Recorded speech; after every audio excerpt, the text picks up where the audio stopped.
चलो ठीक हो सब, जैसे बोला ना, ठीक है। ऑल्दो न्यू ईयर आ चुका है, हम ज्यादा बिलीव तो करते नहीं, लेकिन फिर भी आप सबको भाई बहुत बहुत न्यू ईयर का बधाई। बीत गया तो बीत बीत मतलब बीतना गया, आज 1 ही तारीख हुआ है। अब कल जितना भी एंजॉय किया क्या किया नहीं किया सब साइड हटाकर वापस शुरुआत करते हैं, क्योंकि भैया आप बचा है मात्र 5 महीना, है ना, ले देकर ज्यादा टाइम बचा नहीं है, तो थोड़ा ध्यान में रख लेना है कि 5 महीना भी बचा है क्या कि कम ही बचा है? कम ही है आई थिंक, ठीक है। तो जो भी है फिर भी पहले फिर से पूछ रहा हूँ, उसके बाद वापस शुरू करते हैं। क्या सब ठीक हो? पहले मतलब दम लगा के बोलो, क्योंकि अभी सारा तरफ शांति है, तो थोड़ा फैलाओ तब रिलैक्स करके करेंगे। फिर से बोलो क्या सब ठीक हो? यस और नो? लास्ट बार फिर से यस और नो? जब तक नहीं बोलोगे तब तक नहीं शुरुआत होगा। अंतिम बार यस और नो? गर्मी आ जाएगा देह में, नहीं तो जितना लोग ऐसे वैसे किए हुए हैं सारा मामला हटा दीजिए, रिलैक्स रह के पढ़िए। ठंड बढ़ चुका है मालूम है, लेकिन काम करते रहिएगा तो ठंड नहीं लगेगा। अब वापस आते हैं पहला पॉइंट, मैंने जो भी कराया नहीं कराया, ये एक क्लास अभी जो करंट अफेयर वाला है, ये 2 क्लास और मैं करवाऊंगा अभी, ठीक है। उसके बाद हम लोग थोड़ा सा धीरे धीरे स्टैटिक पोर्शन पे शिफ्ट होंगे। समझ में आ रहा है? जैसे थोड़ा इकोनॉमिक्स वाला पार्ट, थोड़ा ये मैं इसलिए करा दे रहा हूं क्योंकि जिनका पेपर 26 मई को है, और पहले बता देता हूं, फॉर्म मैंने ग्रुप में मैसेज डाला था, 26 मई को जो है प्रीलिम्स के पेपर के लिए फॉर्म इस बार पहले आएगा। और दूसरी बात, एक और बात ध्यान में रखिएगा कि करंट अफेयर का पोर्शन मैं आपको करा के दे रहा हूं, तो आपके लिए कुछ बचता नहीं है फिर, यानी कि आपके पास 1.5-2 साल का पार्ट हो चुका है। जो लोग भी सेकंड ईयर में है, थर्ड ईयर में है, उनको अनऑफिशियली पेपर ये देना है। मैं कितनी बार बोल दिया हूं, किसी को बिना बताए चुपचाप पेपर जो है एज इट इज 3 घंटे जैसे पेपर होते हैं, 2 घंटे पेपर होते हैं, वैसे ही पेपर लेना है। चुपचाप अपना स्टॉप वॉच लगाना है, मोबाइल फ्लाइट मोड में रखना है और आराम से पेपर सॉल्व करना है। जो लोग पढ़ चुके हैं, मेरी बात समझ में आ रही है? जो लोग नहीं पढ़े हैं कृपया करके ना बनाएं। क्लियर है? सुन पा रहे हो? क्या सब निकल चुके हो हैंग ओवर से, या फिर अभी वही हो? निकल चुके हो ना? तो जोर से बोलो ना, फिर ऐसे मतलब ऐसे मत मतलब फील करे कि बेकारी आ गए, है ना। पढ़ के एकदम जो है आसान करना है, तो थोड़ा सा रिलेट करके मतलब करिए तो मजा आएगा। चलिए खैर जो भी है, बाकी मैं मजे से आपको पढ़ाऊंगा। तो 26 में जो है पेपर है, आपके पास टाइम ज्यादा है नहीं, थोड़ा जोर लगा के काम करते रहिए। स्टैटिक वाला सेक्शन पूरा मैं कराते जाऊंगा, इसके बाद करंट आपके पास हो ही जाएगा, सीसेट हो ही जाएगा, कुछ बचने वाला है नहीं आपसे। समझ में आ रहा है? तो एकदम जो है पेपर में आग लगा देना है। समझ में आ रहा है? अरे है ना, पेपर में लगाना है, दिमाग में रखिएगा, नहीं तो पता चला कि उसके बाद जो है उस आग से एग्जामिनर कहीं परेशान ना हो जाए। चलिए पहला आज का न्यूज है हज पिलग्रिमेज, इसके बारे में ध्यान से समझिएगा, मजा लीजिएगा, क्योंकि ये सब चीज जो है आपसे इंटरव्यू में, स्पेशली आप किसी भी धर्म से हैं, कोई फर्क नहीं पड़ता है, इंसान बढ़िया होना चाहिए। तो फिर भी आप किसी पर्टिकुलर धर्म से है या नहीं है, कुछ क्वेश्चंस आपको दागा जाएगा, और उन सारे क्वेश्चंस दागने में ये क्वेश्चन एक दाग है। जैसे मैंने एक बार आपको बार बार बोला है कि जो मुस्लिम लोग हैं, जो मुस्लिम धर्म के हैं, इंटरव्यू में उनसे बार बार एक बात पूछा जाता है कि कौन से मुस्लिम है आप, शिया है, सुन्नी है या क्या है। वहां ये सब नहीं चक्कर में पड़ना है, वहां क्या बोलना है, इंडियन मुस्लिम है, और तभी जो है ठीक ठाक लेवल पे काम होगा, अन्यथा मामला वहां जगह शिया मुस्लिम है बिल्कुल नहीं। ध्यान रखिएगा इस बात का, उससे आपका प्रभाव पड़ेगा। तभी सफीन हुसैन जो है इतना सारा आईएएस इसलिए बन गया, सब होता है ना, अंसार शेख, सफीन हुसैन, ये सब बने हैं सोच के चलते। जुनैद अहमद रैंक 3, ये सब बने हैं सिर्फ सोच के चलते।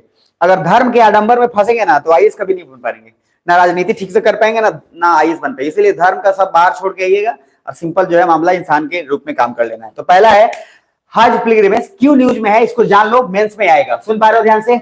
बस इसको इनडायरेक्टली यूज करना है। क्या पहले तो मैंने लिखवा दिया था आपको कि हज के बारे में कौन फैसला लेगा, तो कौन सा मंत्रालय है, माइनॉरिटी अफेयर्स। पहला बात, ये क्वेश्चन बार बार आता है, दिमाग में हमारा जाता नहीं है।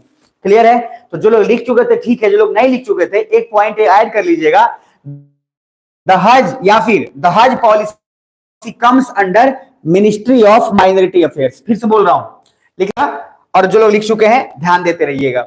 दूसरा पॉइंट था, मैंने बोला था, इसमें बोला गया है कि अब से कोई भी आदमी जो हज का तीर्थ करता है, हज आपको पता ही है मुस्लिम और इस्लाम के लिए स्पेशली बहुत इंपॉर्टेंट ऐसा तीर्थ स्थल है जहां लगभग हर कोई जाना चाहता है। क्या क्लियर है? तो सर बोला गया कि अब उसके लिए जो अप्लाई होता है फॉर्म, वो फॉर्म फ्री में अप्लाई होगा, उसका कोई चार्ज नहीं लगेगा। क्लियर है जी? कोई भी आदमी आराम से जा सकता है, कोई फॉर्म भरने के लिए नहीं लगेगा। लेकिन इसके जो पैकेज मिलते हैं, जो पैसा मिलता है, उसके अलावा उस पैसे में लगभग 50,000 का कटौती किया गया। मतलब फॉर्म फ्री में है और फॉर्म भरने के बाद आपको 50,000 का कटौती किया गया है। क्या सुन पा रहे हैं? तो ये इसलिए किया गया, उसके पीछे सिंपल रीजन है, ध्यान में रखिएगा, कि क्योंकि बहुत लोग इसका मिसयूज भी कर रहे थे, बहुत तरीके से मिसयूज भी हो रहा था, इसलिए किया गया है, बाकी दिमाग नहीं लगाना है। आगे दूसरा point, reduction of 50,000 comes primarily in the form of relaxation of norms of foreign currency. Earlier, Hajj pilgrimage had to submit the equivalent of 2100 Saudi riyal. तो सऊदी का रियाल है, समझ में आ रहा है? तो जो ओ है वो उनको करना पड़ता था, amounting to approximately 44,000 that was submitting to the Hajj committee for foreign exchange. देखो जैसे आप अगर सऊदी अरब में जाएंगे तो वहां पर रियाल चलेगा, तो इंडियन करेंसी को आप एक्सचेंज करेंगे वहां, और एक्सचेंज करने से वैल्यू पे कुछ ना कुछ असर तो पड़ेगा।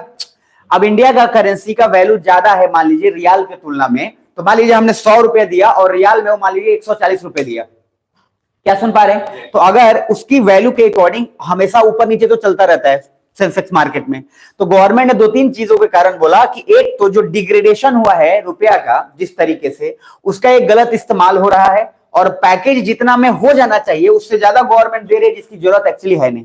मेन रीजन यही दिया गया कि जब आपका काम 20,000 में हो जा रहा है तो 50,000 रख के क्या करिएगा, समझ में आ रहा है? तो गवर्नमेंट ने क्या किया, क्या फॉर्म भरने के लिए पैसा ले रहा है या नहीं ले रहा है? नहीं ले रहा है, लेकिन जो पैकेज दे रहा है उस पैकेज में कितने का कटौती किया है? 50,000 का। पहले यहां तक क्लियर है।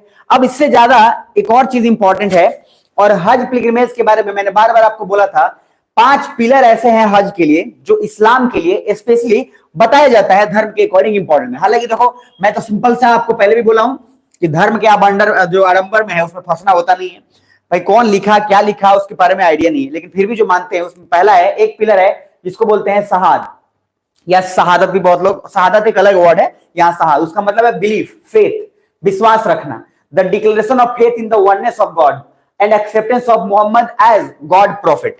तो सर जो मोहम्मद को गॉड प्रॉफिट, उसके पीछे बहुत बड़ा कहानी है और मैंने थोड़ा सा जिक्र किया है, ज्यादा हमें जानने की जरूरत नहीं है, बट फिर भी अगर आप इंटरेस्टेड है तो दिमाग में रखिएगा कि 5 पिलर में एक पहला पिलर है जिसको बोलते हैं बिलीफ, और बिलीफ सिस्टम का मीनिंग है कि गॉड के वननेस में बिलीव करते हैं कि सारा भगवान अल्लाह सब एक है, उसके अलावा मामला अलग है। मैंने बताया था ना वो वाला मामला नहीं है 786 वाला, जो हर धर्म के लिए एक स्पेशल नंबर होता है जिसको गलत तरीके से इंटरप्रेट कर लिया गया। अब ये अल्लाह बिस्मिल्लाह रहमान रहीम इसका मतलब है, और उसके बाद उसको क्या कर लिया गया 7 + 8 + 6 21, और बोल देगा कि 21वीं सदी में अटैक कर रहा है। तो लोग कुछ भी सोच सकते हैं, अलग बात है, लेकिन इसका मीनिंग बहुत अच्छा है तो उस हिसाब से अपना काम कर सकते हैं। दूसरा पॉइंट, उसके बाद एक और है सलाह, और सलाह मतलब होता है प्रेयर, प्रार्थना करना, जिसमें बोला गया performing the 5 daily prayers facing the Kaaba in Mecca. तो मक्का के अंदर 5 जो नमाज जो होता है वो 5 टाइम उस तरीके का पढ़ने के लिए एक वर्ड दे दिया गया सलाह। तीसरा जो सबसे जकात, जकात मैंने बताया था, जकात मतलब होता है चैरिटी करना, दान करना, उन लोगों को दान करना और अपने मर्जी से दान करना जिनको जरूरत है। क्या सब आप वाकई सुन पा रहे हो? एक बार प्लीज जोर से बोलिए, ऐसा ना अलर्ट रह थोड़ा सुनना। तो पहला मेरे साथ रिपीट करना, पहला क्या हो गया शहाद मतलब फेथ, दूसरा क्या हो गया सलाह मतलब प्रेयर प्रार्थना करना, और तीसरा क्या हो गया जकात, और जकात के बाद चौथा है हज पिलग्रिमेज, सॉरी एक है सौम, और सौम के बाद है हज पिलग्रिमेज। तो जो सौम है उसका मतलब होता है फास्टिंग, और आप देखिएगा रमजान के समय में ठीक ठाक लेवल पे फास्टिंग होता है, और उसके बाद fasting during the month of Ramzan, इसको बहुत लोग रमजान भी बोलते हैं, बहुत लोग रमजान भी बोलते हैं। तो उस समय फास्टिंग होता है, ठीक ठाक लेवल पे फास्टिंग होता है, उतना हर किसी के बस का बात भी नहीं है कि सह लेना, वो भी उतनी गर्मी में, मतलब बहुत आसान नहीं होता। मतलब आगे है हज पिलग्रिमेज। तो सर 5 में से क्या हज का स्थान है कि नहीं है? और इसलिए यहाँ पे मेनली इस्लाम जब जाते हैं तो उन लोग को लाइफ में एटलीस्ट एक बार रहता है कि एक बार तो मक्का या मदीना जरूर पहुंचे।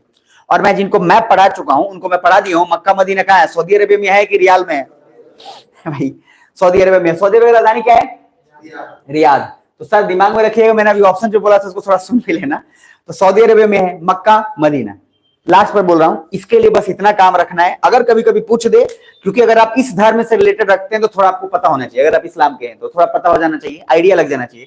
देखो अगर नहीं भी पता है तब भी इंटरव्यू में आप बाहर नहीं हो पाएंगे, मजाल ही नहीं है कि आपके धर्म के बेसिस पे आपको बाहर कर दिया जाएगा, इतना औकात किसी इंटरव्यूअर में नहीं है। तो थोड़ा दिमाग में क्या रखना है, सिंपल कि हाँ अगर आइडिया है तो ठीक है, नहीं तो कोई बात नहीं। अब जैसे जुनैद का नाम, अब क्वेश्चन है, अब जनरली पूछ देता है जुनैद का नाम क्या है। हर बार इंटरव्यू में भी एक फेवरेट क्वेश्चन है कि आपका नाम है, आप नाम बोलिएगा और उसके बाद मतलब पूछ देगा आपका नाम क्या है। लेट्स से आपने नाम बोला राम खिलावन यादव, अब इसका आप समझ रहे हो, अब इसका जैसी मीनिंग पूछेगा राम खिलावन का मीनिंग क्या है, अब यहाँ जो है फंस जाता है आदमी। तो एटलीस्ट आपके इंटरव्यू से पहले मैं आपके नाम का मीनिंग जरूर बता दूंगा, ठीक है। आगे हज पिलग्रिमेज प्रोमोटेड बाय इंडिया, क्या सब सुन पा रहे हो? तो लॉजिक क्या है, हज पिलग्रिमेज कौन मंत्रालय प्रोमोट करता है? वो है मिनिस्ट्री ऑफ माइनॉरिटी अफेयर्स, बताया ना। जो सबसे माइनॉरिटी मतलब क्या होता है, जिसकी संख्या कम, अल्पसंख्यक। तो मिनिस्ट्री ऑफ माइनॉरिटी अफेयर्स जो है वो बेसिकली क्या करता है, वो हज पिलग्रिमेज को प्रमोट करता है। ये दिमाग में रखिएगा क्योंकि दिमाग में आता नहीं है। उसके बाद बाकी जितने सारी चीजें हैं आपको इसमें बहुत सारा कुछ जानने की कोई जरूरत नहीं है। सिंपल याद रखिएगा एक चीज ये वाला, आप सभी लोग इसको नोट डाउन करिएगा जल्दी से। लिखिएगा इंडिया साइंड इंडिया साइंड, ये वाला लाइन ये छाप दीजिएगा लाइन एकदम, बस उतना ही जितना बोलो उतना ही छापिएगा। इंडिया साइंड द हज 2023 bilateral agreement with Saudi Arabia. तो वहां पे बैठ जाएंगे, वहां पे बैठ जाएंगे। इंडिया साइंड द हज 2023 बाइलेटरल एग्रीमेंट। आराम से लिखिएगा, टेंशन मत लेना, इंग्लिश हिंदी के लिए सब हो जाएगा। इंडिया साइंड द हज 2023 बाइलेटरल एग्रीमेंट। बाइलेटरल मतलब क्या है, दो पक्षीय की चार पक्षीय, द्विपक्षीय। आगे अकॉर्डिंग टू द एग्रीमेंट मत लिखिएगा, total of 1,75,25 Indian Hajj will be able to perform Hajj, report is highest in history. 2023 के अंदर सबसे ज्यादा लोग हज के लिए गए, जिसमें बताया गया कि लगभग 1,75,025 इंडियन हज पिलग्रिमेज, ये लोग वहां पे गए और ये इतिहास में सबसे ज्यादा नंबर है जाने के लिए, जो कि 2023 में गए लोग हज के लिए। और इसके पीछे बहुत सारे कारण होंगे, लेकिन बस हमको उतना दिमाग में रख लेना है कि बॉस ये जो है एक सबसे ज्यादा हज पिलग्रिमेज इस बार 2023 ज्यादा इंपॉर्टेंट रहा। तो 2023 तो अब बीत चुका है, अब 24 नए जो है लेकर आ रहा है, नए सारा कुछ और बहुत सारा कुछ। न्यू ईयर में क्या होता है, अभी सब मैसेज कर देते हैं, फोटो को भेज देता है, फोटो भेज के समझ में आ जाता है, लिख लो होगा 2024। इसलिए फोटो डाउनलोड ही मत करो, समझ में आ रहा है, देख के पता लग जाता है कि क्या भेजा होगा। कोई मैसेज किया है तो उसका है, एक ही फोटो सबको चेप रहा है, इधर भी उधर भी, एक बार टाइप कर लिया सबको कॉपी पेस्ट करते जा रहा है, समझ में आ रहा है। और उसके बाद मजा जो है अलग लेवल पे हो जाता है। कुछ लोग इंतजार में रहते हैं, ना करी जब तब हम ना करो। ये भी ईयर में ये भी एक होता है कि भाई जब तुमको मन है कर दो। कुछ लोग इस बात में वेट करते रहते हैं कि हमको नहीं किया है तो हम कैसे करेंगे, हम बड़े हैं। ये बड़ा छोटा का चक्कर छोड़ देना, अगर तुम किसी में इंटरेस्टेड हो मैसेज कर दो, उम्मीद मत करो, नहीं तो उसमें ना आपका टाइम 1 घंटा ऐसे ही चल जाएगा, ये पूरा दिन बीत जाएगा। तो अभी ले नहीं आया, 20 बार चेक करोगे, अभी ले उसका मैसेज नहीं आया, अभी ले मैसेज नहीं आया, और एक दिन बर्बाद। तो कृपया कर ध्यान रखिएगा कि सब टाइम बर्बाद मत करिएगा। मैंने क्या बोला है, लवासना में बर्बाद करिए। तो ओवरऑल बस इतना दिमाग में रखिएगा, एक हज कमेटी ऑफ इंडिया है, कहीं याद रहे तो ठीक है, नहीं तो कोई बात नहीं, HCO करके उसको बोलते हैं। अगर याद रहे तो ठीक है, अन्यथा नहीं भी याद रहे तो स्किप कर दीजिएगा। तो मैं लास्ट इसको सीधा खत्म करता हूं। हज पहली बार दिमाग में रखिएगा कि कहा ईरान जाते हैं कि सऊदी अरबिया, थोड़ा ये दिमाग में रखिएगा क्योंकि क्वेश्चन प्रीलिम्स में पूछ देता है बीपीएससी का कि हज तीर्थ स्थान जो है वो सऊदी अरब में है कि ईरान में है। कभी कभी मक्का मदीना पूछ देता है, लोग मार के आते हैं इराक में है, समझ में आ रहा है, थोड़ा ध्यान में रखिएगा ये। चलिए नेक्स्ट पॉइंट वेरी इंपॉर्टेंट।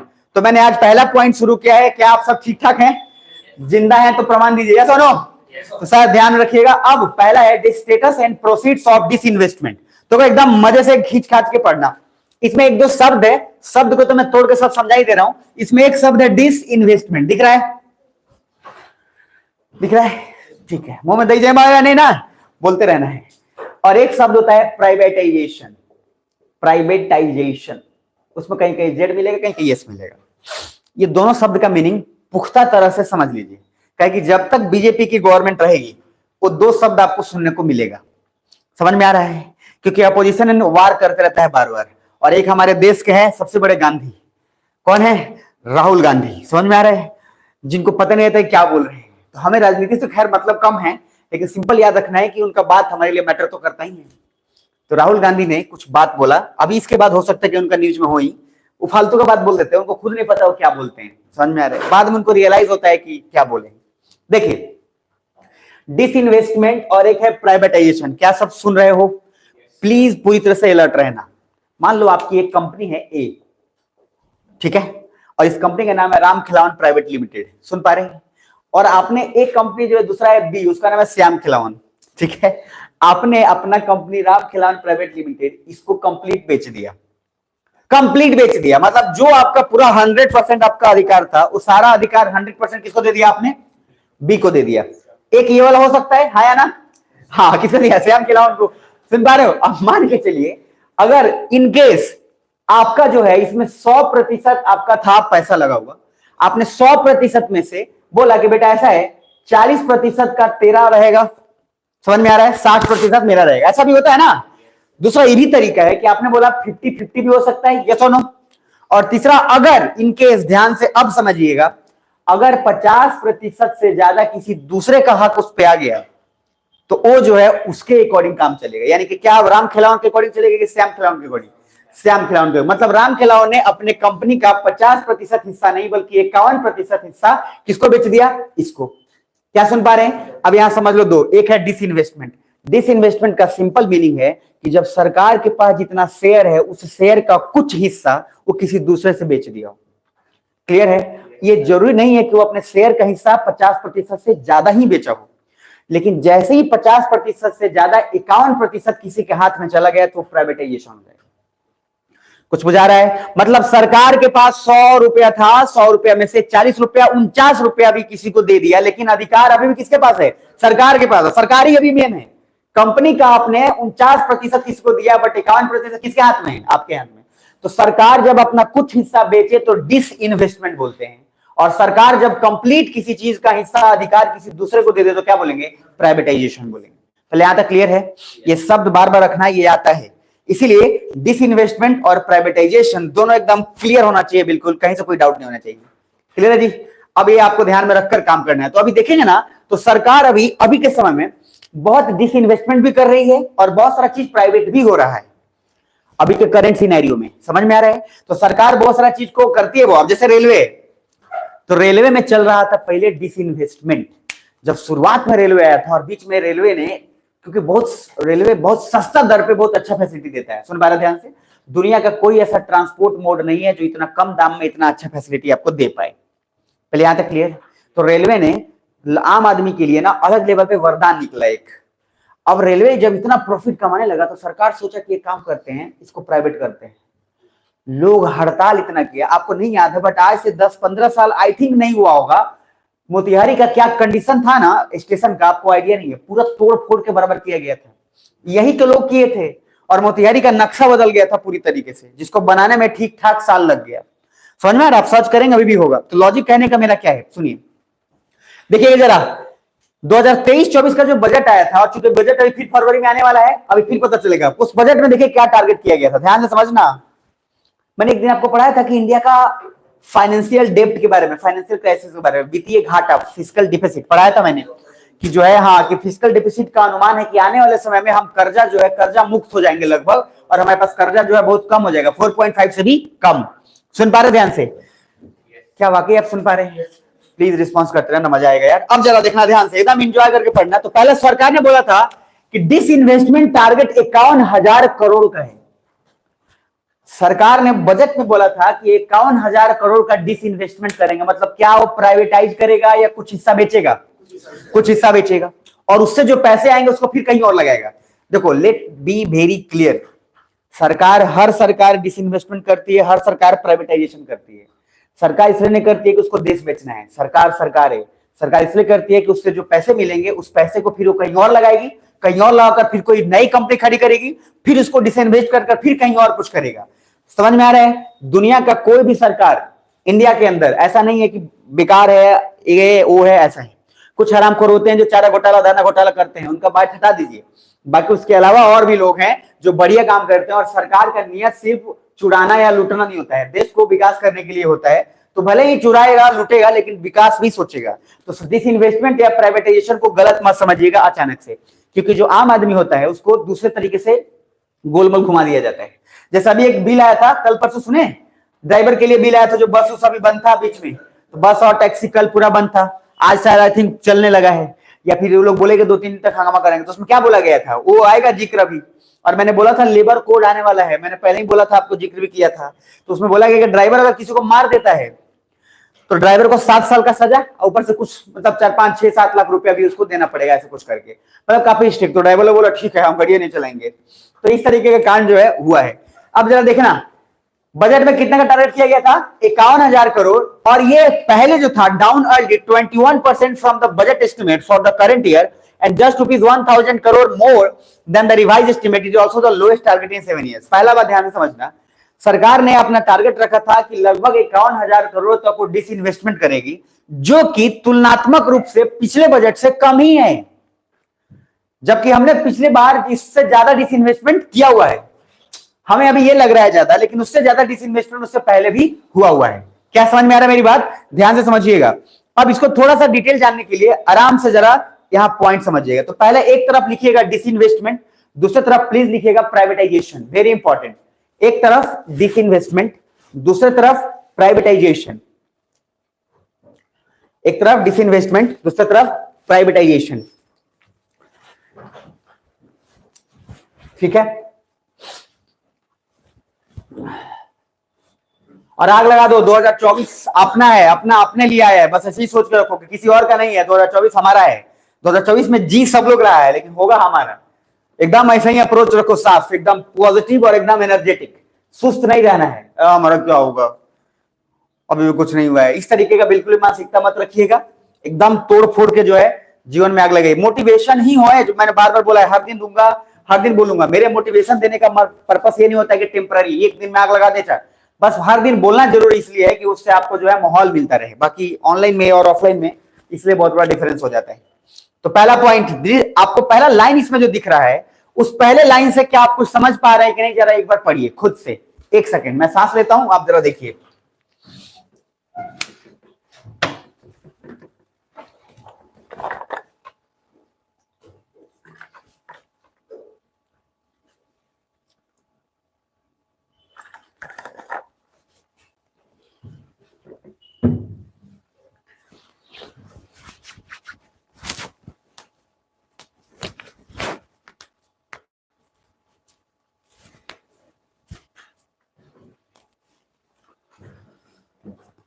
नहीं भी समझ में आया ना तो लोड नहीं लेना है, पूरा जान लगा के झोंक के समझने की कोशिश करना है। शुरुआत में मैंने बोला था जैसे इंग्लिश, हर भाषा सेम होता है, हर भाषा को सीखने का एक पैटर्न होता है। मैं आपको हर भाषा को सीखने का एक पैटर्न बना दूंगा। उस मतलब कोई भी भाषा सीख लोगे आराम से 15 दिन 20 दिन 21 दिन, बहुत ज्यादा है। हर भाषा सेम ही तरीके से सीखा जाता है, हर भाषा के फैक्टर सेम ही होते हैं, ध्यान से समझना। इंग्लिश को जब पढ़ते हैं तो इंग्लिश का एक बेसिक रूल है। बेसिक रूल सिंपल है कि जो पढ़ रहे हैं उसको बस खाली पूरा मत पढ़िए, जो बार बार नहीं बोलता हूं, एक ही बार ऐसे स्टार्ट करना है और अंतिम में पहुंचना है। जनरेटर स्टार्ट हुआ अंतिम तक जाएगा, तो कैसे the disinvestment involve the government of the state in the public enterprise to study, पूरा पढ़ दिया। फिर द डिसइन्वेस्टमेंट इन्वॉल्व, अब जो ये जो चल रहा है लाइन, इससे भैया बर्बाद हो जाएगा। इसलिए आराम से द डिसइन्वेस्टमेंट, जैसी शब्द है डिसइन्वेस्टमेंट, कॉन्सेप्ट क्लियर है कि डिसइन्वेस्टमेंट का मतलब क्या है, बात खत्म। प्रोसेस इन्वॉल्व, क्या क्या करता है, sale of government stake, sale of government, तो गवर्नमेंट का जितना अपना है उसका sale of government stake in किस में, public sector enterprise to strategic और फाइनेंशियल बायर, और किसी को भी बेच दे। बीएसएनएल कंपनी है, जानते हैं ना, बीएसएनएल का सिम भी बहुत लोगों के पास हो सकता है, बहुत लोग पुराना भी लगे हैं बीएसएनएल का। भाई साहब नहीं लगेगा, तो बीएसएनएल का फुल फॉर्म पहले ऐसे ही लोग बनाया था कि बीएसएनएल का फुल फॉर्म जो भाई साहब नहीं लगेगा, लेकिन बीएसएनएल अभी अपना काम कर रहा है, ध्यान से समझिए। तो हम अपना किसी को भी बेच सकते हैं, गवर्नमेंट भी तो हो सकता है। गवर्नमेंट क्या कर सकती है कि पेट्रोलियम का शेयर हो सकता है अपने ही किसी मंत्रालय को थोड़ा दे दे कि तू ले ले थोड़ा, या फिर किसी, ये जरूरी है क्या कि वो हमेशा प्राइवेट वाले को ही बेचेगा, बिल्कुल ऐसा शरीर नहीं, या किसी इंडिविजुअल को भी दे सकता है, या किसी पर्टिकुलर ऑर्गेनाइजेशन को, या गवर्नमेंट के अंदर कोई ऐसा ऑर्गेनाइजेशन है उसको भी दे सकता है। क्या बुझा रहा है? तो ये क्वेश्चन पूछता है ऐसे, जैसे मैंने दिया है ना ये स्टेटमेंट, सेम स्टेटमेंट में क्वेश्चन 2023 का प्रीलिम्स का है, सेम स्टेटमेंट, ये स्टेटमेंट मैंने वहीं से कॉपी किया है, क्वेश्चन का है, क्वेश्चन का स्टेटमेंट है जो 2023 का पूछा गया, सेम यही लाइन, सेम, कहीं से कोई इसमें ना चेंज ना कुछ ना कहीं, और 4 स्टेटमेंट है, फंसिएगा। तो डिसइन्वेस्टमेंट का मतलब उसमें हमको दिमाग में रखना है कि चाहे वो शेयर ऑन स्टॉक एक्सचेंज हो, चाहे through the sale of share हो, डायरेक्टली हो, किसी भी तरीके का इन्वेस्टमेंट गवर्नमेंट का, चाहे स्टॉक मार्केट में हो चाहे किसी मार्केट में हो, क्या उसको हम डिसइन्वेस्टमेंट बोलेंगे, या फिर खाली कंपनी जब बेचेगा तभी होगा, कुछ किसी भी तरीके का हो, सरकार कोई भी अपना होल्डर कहीं से भी बेचे। समझ में आ रहा है? जैसे आपको मैंने बोला कि आपने रिलायंस का कुछ खरीद लिया, उसका शेयर, और रिलायंस का शेयर आपने एयरटेल से बेच दिया, क्या ऐसा हो सकता है? पॉसिबल तो है कि हो सकता है। अब उसके बदले उसका चार्ज बढ़ेगा या घटेगा वो अलग लेवल पे है, ध्यान से समझ पा रहे हैं? अब सर यहां देखिएगा, जैसे आप अभी क्या करते हैं, आम आदमी से आप खरीदते हैं गेहूं, और गेहूं खरीदकर आप अपने पास आटा बनाते हैं, आटा बनाकर फिर उसका बिस्किट या कुछ भी बनाकर फिर सेल करते हैं। तो सेम वही प्रोसेस है कि डिसइन्वेस्टमेंट होता है। दूसरा एक और पॉइंट है, तो पहला लिखिएगा डिसइन्वेस्टमेंट में जो आपने जगह छोड़ा है उसमें पहला लिखिए, एकदम ठेठ भाषा में लिखिएगा, जो मैं बोल रहा हूं वही लिखिए। Disinvestment means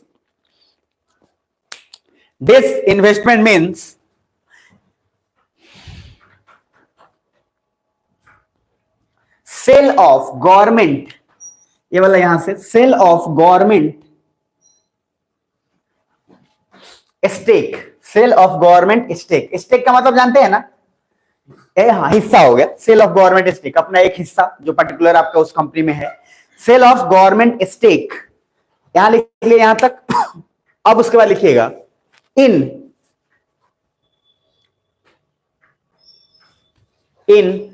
public sector, in public sector comma financial buyers, comma यहां पे वाला फाइनेंशियल बायर्स,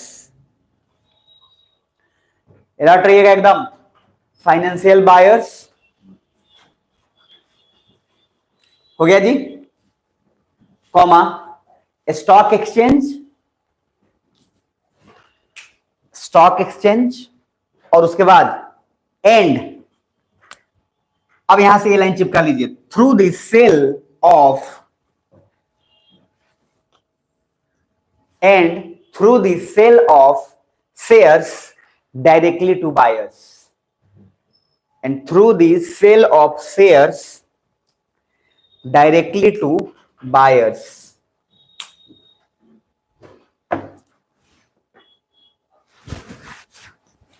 यहां तक क्लियर बाजी? तो गवर्नमेंट ने, अच्छा गवर्नमेंट जैसे मान लो कोल इंडिया लिमिटेड है, ठीक है, इंडियन ऑयल है, बहुत सारा गवर्नमेंट का अपना अपना है फंड आया ना।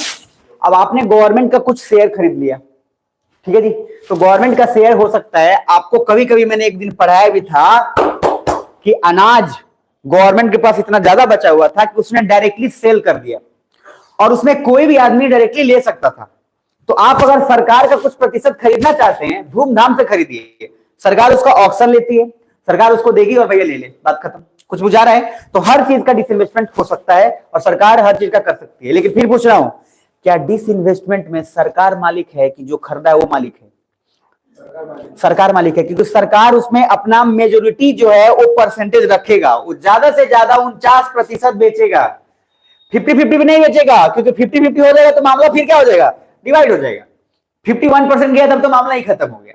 तो सरकार डिसइन्वेस्टमेंट में ऑलवेज बी द ऑनर, लेकिन प्राइवेटाइजेशन में क्या सरकार ऑनर रहेगा? क्या नहीं होगा, कोई और हाथ में पास। रेलवे जैसी प्राइवेटाइज होना शुरू हुआ, पूरा का पूरा लोग विरोध करना शुरू कर दिया। काहे? काहे उनको पता था चेन्नई के अंदर पानी मिलता था फ्री में, और फिर पानी को एक प्राइवेट कंपनी को दे दिया गया। अब प्राइवेट कंपनी का मकसद क्या होता है? प्रॉफिट कमाना या फिर पब्लिक का सेवा करना? पहला उसका मेन मकसद तो प्रॉफिट कमाना है। जब उसके पास बहुत पैसा आ जाएगा तब उसके बाद उस सोसाइटी के लिए देगा कि नहीं देगा वो उसका बात का उसका चॉइस है। क्या बुझा रहा है? अब एलॉन मस्क के पास इतना है, बिल गेट्स के पास इतना पैसा है, तो उसका मर्जी दे चाहे मत दे। कुछ बुझा रहा है? वी कांट फोर्स हिम कि भाई मेरे को दे या मेरे को मत दे। तो देखिएगा जरा, चेन्नई के अंदर सर विद्रोह हो गया और पानी जो लोग फ्री में मिलता था, प्राइवेटाइज जैसे हुआ, उस बोतल के पानी को 20 रुपए 25 रुपए में बेचना शुरू कर दिया गया। अब जो आम आदमी है, जो जिसके लिए आटा मुसीबत है, वो पानी खरीद के कहां से पिएगा? और पूरा ऐसा विरोध हुआ कि सरकार को फिर झुकना पड़ा और वापस फिर उसका स्टेक सरकार के पास चला गया। तो क्या प्राइवेटाइज हुआ वाटर या नहीं हुआ? नहीं हुआ। रेलवे में भी ऐसा ही बहुत कांड हुआ। क्या सुन पा रहे हैं? लेकिन अब रेलवे का जरूरी इसलिए हो गया क्योंकि सरकार के लोग, सरकारी लोग उसको ठीक से मेंटेन नहीं कर पा रहे। आप रेलवे का कंपार्टमेंट देखेंगे सर, दिमाग खराब हो जाएगा आपकी, इतना गंदा है। लेकिन हमने जब देखा कि सरकार इसमें फेल हो जा रही है, प्राइवेट को लोग, प्राइवेट बैंक में जाइएगा तो जो मेंटेनेंस मिलेगा वो सरकारी बैंक में नहीं मिलेगा। इसलिए सरकारी स्कूल में जाइए, हर कोना लाल लाल है, पच पच। आप समझ में आ रहे हैं? तो सर सरकार जब फेल हुई तो प्राइवेटाइज, मतलब प्राइवेट को जरूरत क्यों पड़ा? क्योंकि सरकार ने मामला जो है निपटाया।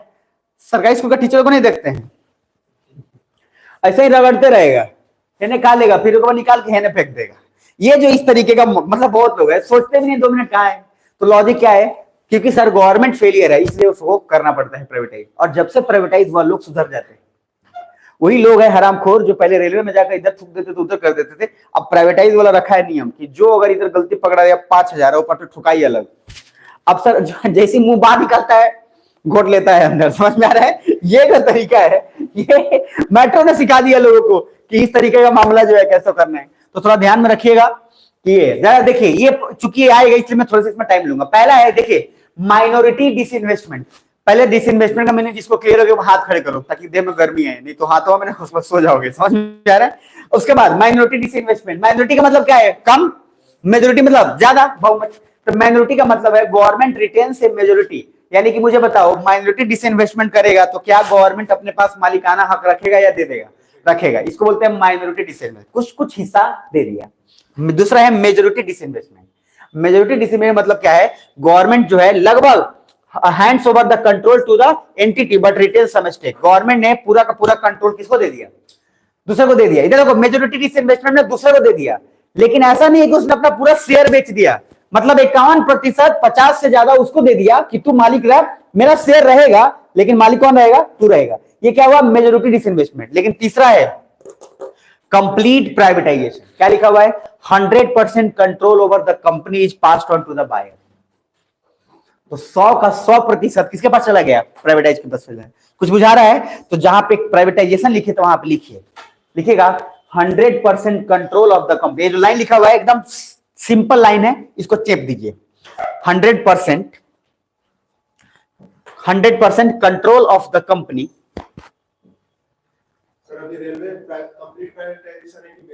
अभी मेजोरिटी डिसइन्वेस्टमेंट करने का प्लान चल रहा है, लेकिन अभी है माइनॉरिटी डिसइन्वेस्टमेंट। लेकिन आगे आने वाले समय में, क्योंकि अगर वो नहीं किया जाता ना तो वंदे भारत आपको जो दिख रहा है और इतने सारे जो ट्रेन दिख रहे हैं, पॉसिबल ही नहीं था सर। बहुत डिफिकल्ट है, बहुत डिफिकल्ट है। सरकारी लोगों को सुधारना भी बहुत डिफिकल्ट है। आप सर दूसरे लोग, हम तो छोटे लेवल की बात कर रहे हैं। मैंने आपको पढ़ाया हो, आपको याद होगा, जब एक नया नया सिस्टम आया और नया नया टेक्नोलॉजी आया तो आईएएस लोग बोला कि हम इस पे काम नहीं कर सकते, हमको पुराना वाला। तो जब आईएएस इस लेवल पे सोच सकता है तो और किसी की तो बात ही छोड़िए, छोटे मोटे लोग का तो बात ही हटाइए। जो मैंने उस दिन बहुत आपको बताया भी था कि दादाजी और बड़े पापा लोग मोबाइल इस्तेमाल नहीं करते, लेकिन आज फेसबुक पे अकाउंट बना लिए हैं, समझ में आया? और उनको पता नहीं कि मैसेज कहाँ कर नहीं करे। मैंने बताया था एक दिन उसको ऐसा ही, अब मैसेज करना चाहिए कहीं और, आई लव यू वाली अब वो जो अलग लिख के घूम रहे हैं, पूरा का पूरा लोग दिख रहा है, उनको पता नहीं है कहाँ लिखे, और जाके बोल देते हैं मालिया के लाइक को देनी है 4 को। आप समझ में? इस तरीके का जो है कालिया लोग जो है तो होता है। तो नया नया जो है पहले नहीं जानते थे, लेकिन अब सीख गए मोबाइल चलाना, तो अब हर कोई जानता है। आप अब धीरे धीरे बस यही जनरेशन गैप कहाँ आता है? यही पे आता है कि अभी वो लोग फेसबुक पे आए हैं, तब तक इधर का जनरेशन वाला कुछ लोग इंस्टाग्राम स्नैपचैट पे पहुंच गए हैं। जब तक लोग यहां तक पहुंचेंगे तब तक कोई और नया ऐप आ जाएगा। तो इस तरीके का जो है जनरेशन गैप हमेशा मेंटेन रहेगा। कुछ बुझा रहा है? पहले के समय में फेसबुक अकाउंट होना अपने आप में इज्जत की बात होती थी, और अगर किसी ने बोल दिया हमारा नहीं है तो कहता था क्या है रे, अभी तक तुमको नहीं आता। इस तरीके का बेइज्जती होता था। अब के समय में फेसबुक जैसे बोले सब लोग छिटा गया, पूरा गांव वाला लोग आ गए, स्नैपचैट जाना लो ना, बेकार हो रहा जीवन, तो तुम्हारा जीना ही बेकार है। समझ में? इस तरीके का है। कुछ लोग अपना टिंडर उंडर पे भी अकाउंट बना के मामला सेट करते रहते हैं, उससे कुछ होना जाना नहीं है। पहले बता दे रहे हैं, पहले आपको जो है बर्बाद होना है। पहले आइए नेक्स्ट, तो मुझे बताइए 2 चीज, क्या प्राइवेटाइजेशन और डिसइन्वेस्टमेंट का मीनिंग क्लियर है? डन। यही रहना। देखो मैं थोड़ा थोड़ा आपको जानबूझ के इधर घुमाने के पीछे कारण है, मन लगा रहेगा, नहीं तो क्या है ना 2 घंटा मुझे आपको जो है काम कराना है। लास्ट एक प्रोसेस है दीपम, वेरी इंपॉर्टेंट, ये आएगा। तो पहले इसका पहला पॉइंट लिखिए दीपम। कहां लिखिएगा? डिसइन्वेस्टमेंट की तरफ लिखिएगा। प्राइवेटाइजेशन में लिख लिए पॉइंट, कंप्लीट 100% या 50%? 100%। सीधा का सीधा मामला किसी और के पास, आपके हाथ में है, आपका है, आप कंपनी जैसे मन चलाइए।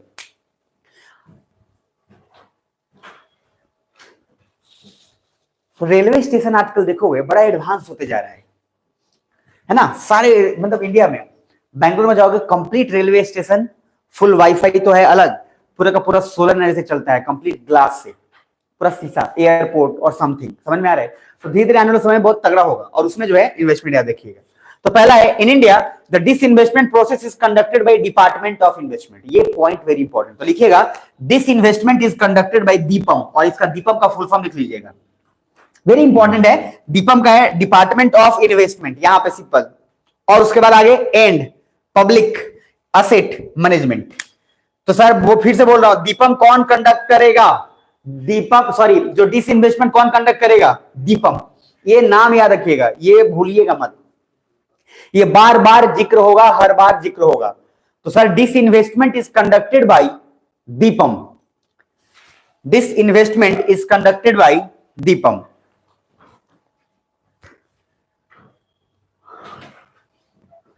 This investment is conducted by Deepam.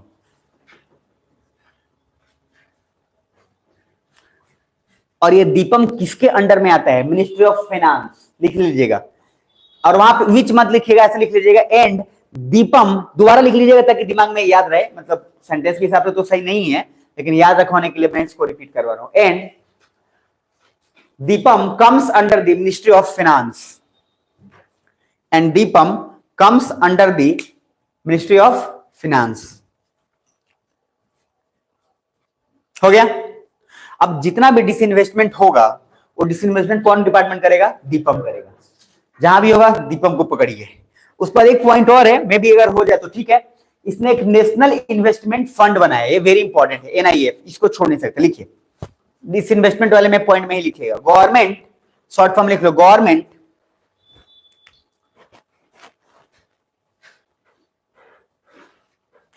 भाई आप कोई ऐसा अकाउंट या फंड वाला नहीं बनाओगे, लोन लोगे, आप बैंक में लोन लेने गए, बोला कि पैसा चाहिए, बोला कितना चाहिए, बोला 10 लाख, बोला हमारा बैंक में खाता नहीं है, बोला कैश चाहिए, बोला कैश में नहीं चाहिए। अब इस तरीके का जब कोई आदमी जब बोले तो सर रांची और आगरा का काम तो हो ही सकता है। अब ये पैसा जो आएगा, इधर देखो, डिसइन्वेस्टमेंट सरकार कर दी, उसके बदले पैसा तो मिलेगा ना उसको, जो पैसा मिलेगा उसके लिए फंड तो रहेगा। जैसे आप कोरोना में याद है आपको एक प्रधानमंत्री कोष बना था, जिसमें बोला गया था कि जो लोग जितना चाहे कंट्रीब्यूट कर सकते हैं अपने अपने हिसाब से, है ना, बना था वो पैसा, याद है? उसी तरीके का फंड डिसइन्वेस्टमेंट का है, जो भी डिसइन्वेस्टमेंट का पैसा आएगा वो इसमें जाएगा। तो लिखिए डिसइन्वेस्टमेंट, सॉरी क्या लिखे, government had constituted NIF, national investment fund,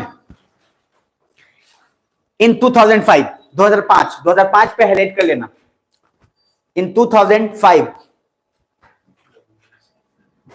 बस इतना ही, फिर से बोल देता हूं, लिखिए government had constituted NIF, national investment fund, in 2005, full stop, इसका आगे नहीं लिखना है, इन 2005 पे हाईलाइट कर लेना। 2005 ना जीवन का इतिहास, मतलब वर्ल्ड में 2005 बड़ा इंपॉर्टेंट रहा है, बहुत अलग अलग तरीके से। इंडिया में RTI एक्ट सबसे अलग लेवल पे कांड लेके गया, ठीक है। उसके बाद और ऐसे ऐसे कंट्री है जहां पे रिवॉल्यूशंस बहुत हुए 2005 के अंदर, पूरा सत्ता परिवर्तन हो गया नेपाल के अंदर भी और अलग अलग जगहों पे। तो लॉजिक क्या है, 2005 इज वेरी इंपॉर्टेंट। ओवरऑल पूरा समझाने का मतलब क्या है, डिसइन्वेस्टमेंट, प्राइवेटाइजेशन, डिफरेंस क्लियर है?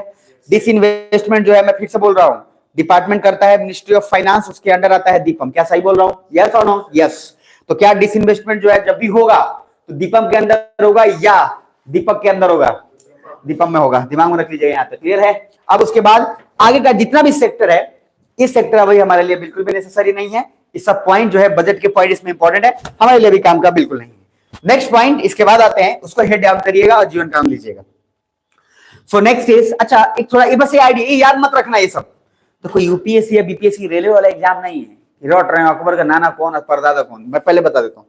अगर रट सकते हैं, आपके पास कैपेसिटी है तो रट लो, कोई दिक्कत नहीं है। रटने, भाई रटने के खिलाफ नहीं हूं मैं, कुछ कहता है आप बोलते हैं नहीं रटने के लिए, रट लो जितना हो सकता हो। लेकिन यार आप खुद सोचो ना कि जो एग्जाम जिस तरह से यूपीएससी होता है, उस एग्जाम के पैटर्न को समझो, हर एग्जाम का पैटर्न अलग होता है। और मैं सच बता रहा हूं, कॉन्सेप्ट क्लियर रहे तो आपके लिए रटना बहुत आसान हो जाएगा। अगर आपको ये पता है कि अकबर जो है क्या क्या कांड किया है, तो अकबर का आप आराम से आइडिया लगा सकते हैं कि उस समय कौन रहा नहीं रहा। अगर कॉन्सेप्ट क्लियर ही नहीं है तो कुछ दिन तक याद रहेगा, फिर भूल जाइएगा। ये पता ही नहीं कि करंट क्या है और रट के गए हैं, पता ही नहीं कि धातु क्या है, धातु ऐसे चीज को पीट सकते हैं, आवाज आता है, ये आता है, सब डेफिनेशन याद है, लेकिन जब क्वेश्चन आता है प्रैक्टिकल तो बनेगा। इसलिए कॉन्सेप्ट ध्यान रखिएगा। इसमें एक डेटा है, ये डेटा आपको याद नहीं रहे। ऐसा देखो, मैंने पहले भी बोला है, मेंस में जब लिखना है तो डेटा होना चाहिए। तो क्या करिएगा, सब कुछ तो मामला 1000 करोड़ में जाता है, तो लिख लीजिएगा बजट है डिसाइडेड लगभग 20,516 करोड़। अरे कौन सा उसको दिमाग में रख रहे हैं, ध्यान समझिए। जो चेक करने वाला है उसके पास भाई इतना फुर्सत भी नहीं है, यूपीएससी में उसको फुर्सत उतना ही भरा जितना आइडिया है, बस बात खत्म। तो थोड़ा गेम आप खेल सकते हैं, और उसको भी पता है कि वो गेम थोड़ा खेलेगा, उसको मतलब है कॉन्सेप्ट से बस कि आपको डिसइन्वेस्टमेंट पता है कि नहीं। तो देखिए जरा क्या क्या है, अगर ईयर के हिसाब से देखोगे तो देखना 2013 से 14 की बात करते हैं, ये एक्चुअल है, ये बजट का एस्टिमेट है। अगर हम देखो इधर पैमाना जरा देखो, सिर्फ ग्राफ से ऑब्जर्व करो, तो आने वाले समय में आते आते डिसइन्वेस्टमेंट का ग्राफ बहुत बड़ा भी है और फिर उसके बाद धीरे धीरे घटा भी है। क्या समझ पा रहे हैं? और ये ईयर देखो 2022 से 2023 दिख रहा है। 2022 से 23 में जो पहले के, इससे इधर बोला भी था, इससे पहले जो डिसइन्वेस्टमेंट हुआ वो ज्यादा दिख रहा है कि कम दिख रहा है? ज्यादा। और 22-23 में उसके पिछले वाले साल से थोड़ा हमको कम दिख रहा है, मतलब पिछले वाले साल से डिसइन्वेस्टमेंट हमने ज्यादा किया है, फिर आने वाला समय में हमने डिसइन्वेस्टमेंट क्या किया है? कम, रेड जोन के अंदर। तो लॉजिक क्या है, ये जो डिसइन्वेस्टमेंट करने का कारण था उसमें सबसे बड़ा कारण एक फैक्टर बन गया कोरोना। कुछ बुझा रहा है? बहुत सारे लोग का घर भर गया, जॉब गया, और गवर्नमेंट के पास बहुत सारा कुछ बचा भी नहीं था। क्या सुन पा रहे हो? आज हम लोग थोड़ा ही क्लास करेंगे, इसलिए थोड़ा अलर्ट रह लो, कम से कम इस तरह मत कहोगे 2 घंटा, तो अलर्ट रह पाओगे? पक्का ना?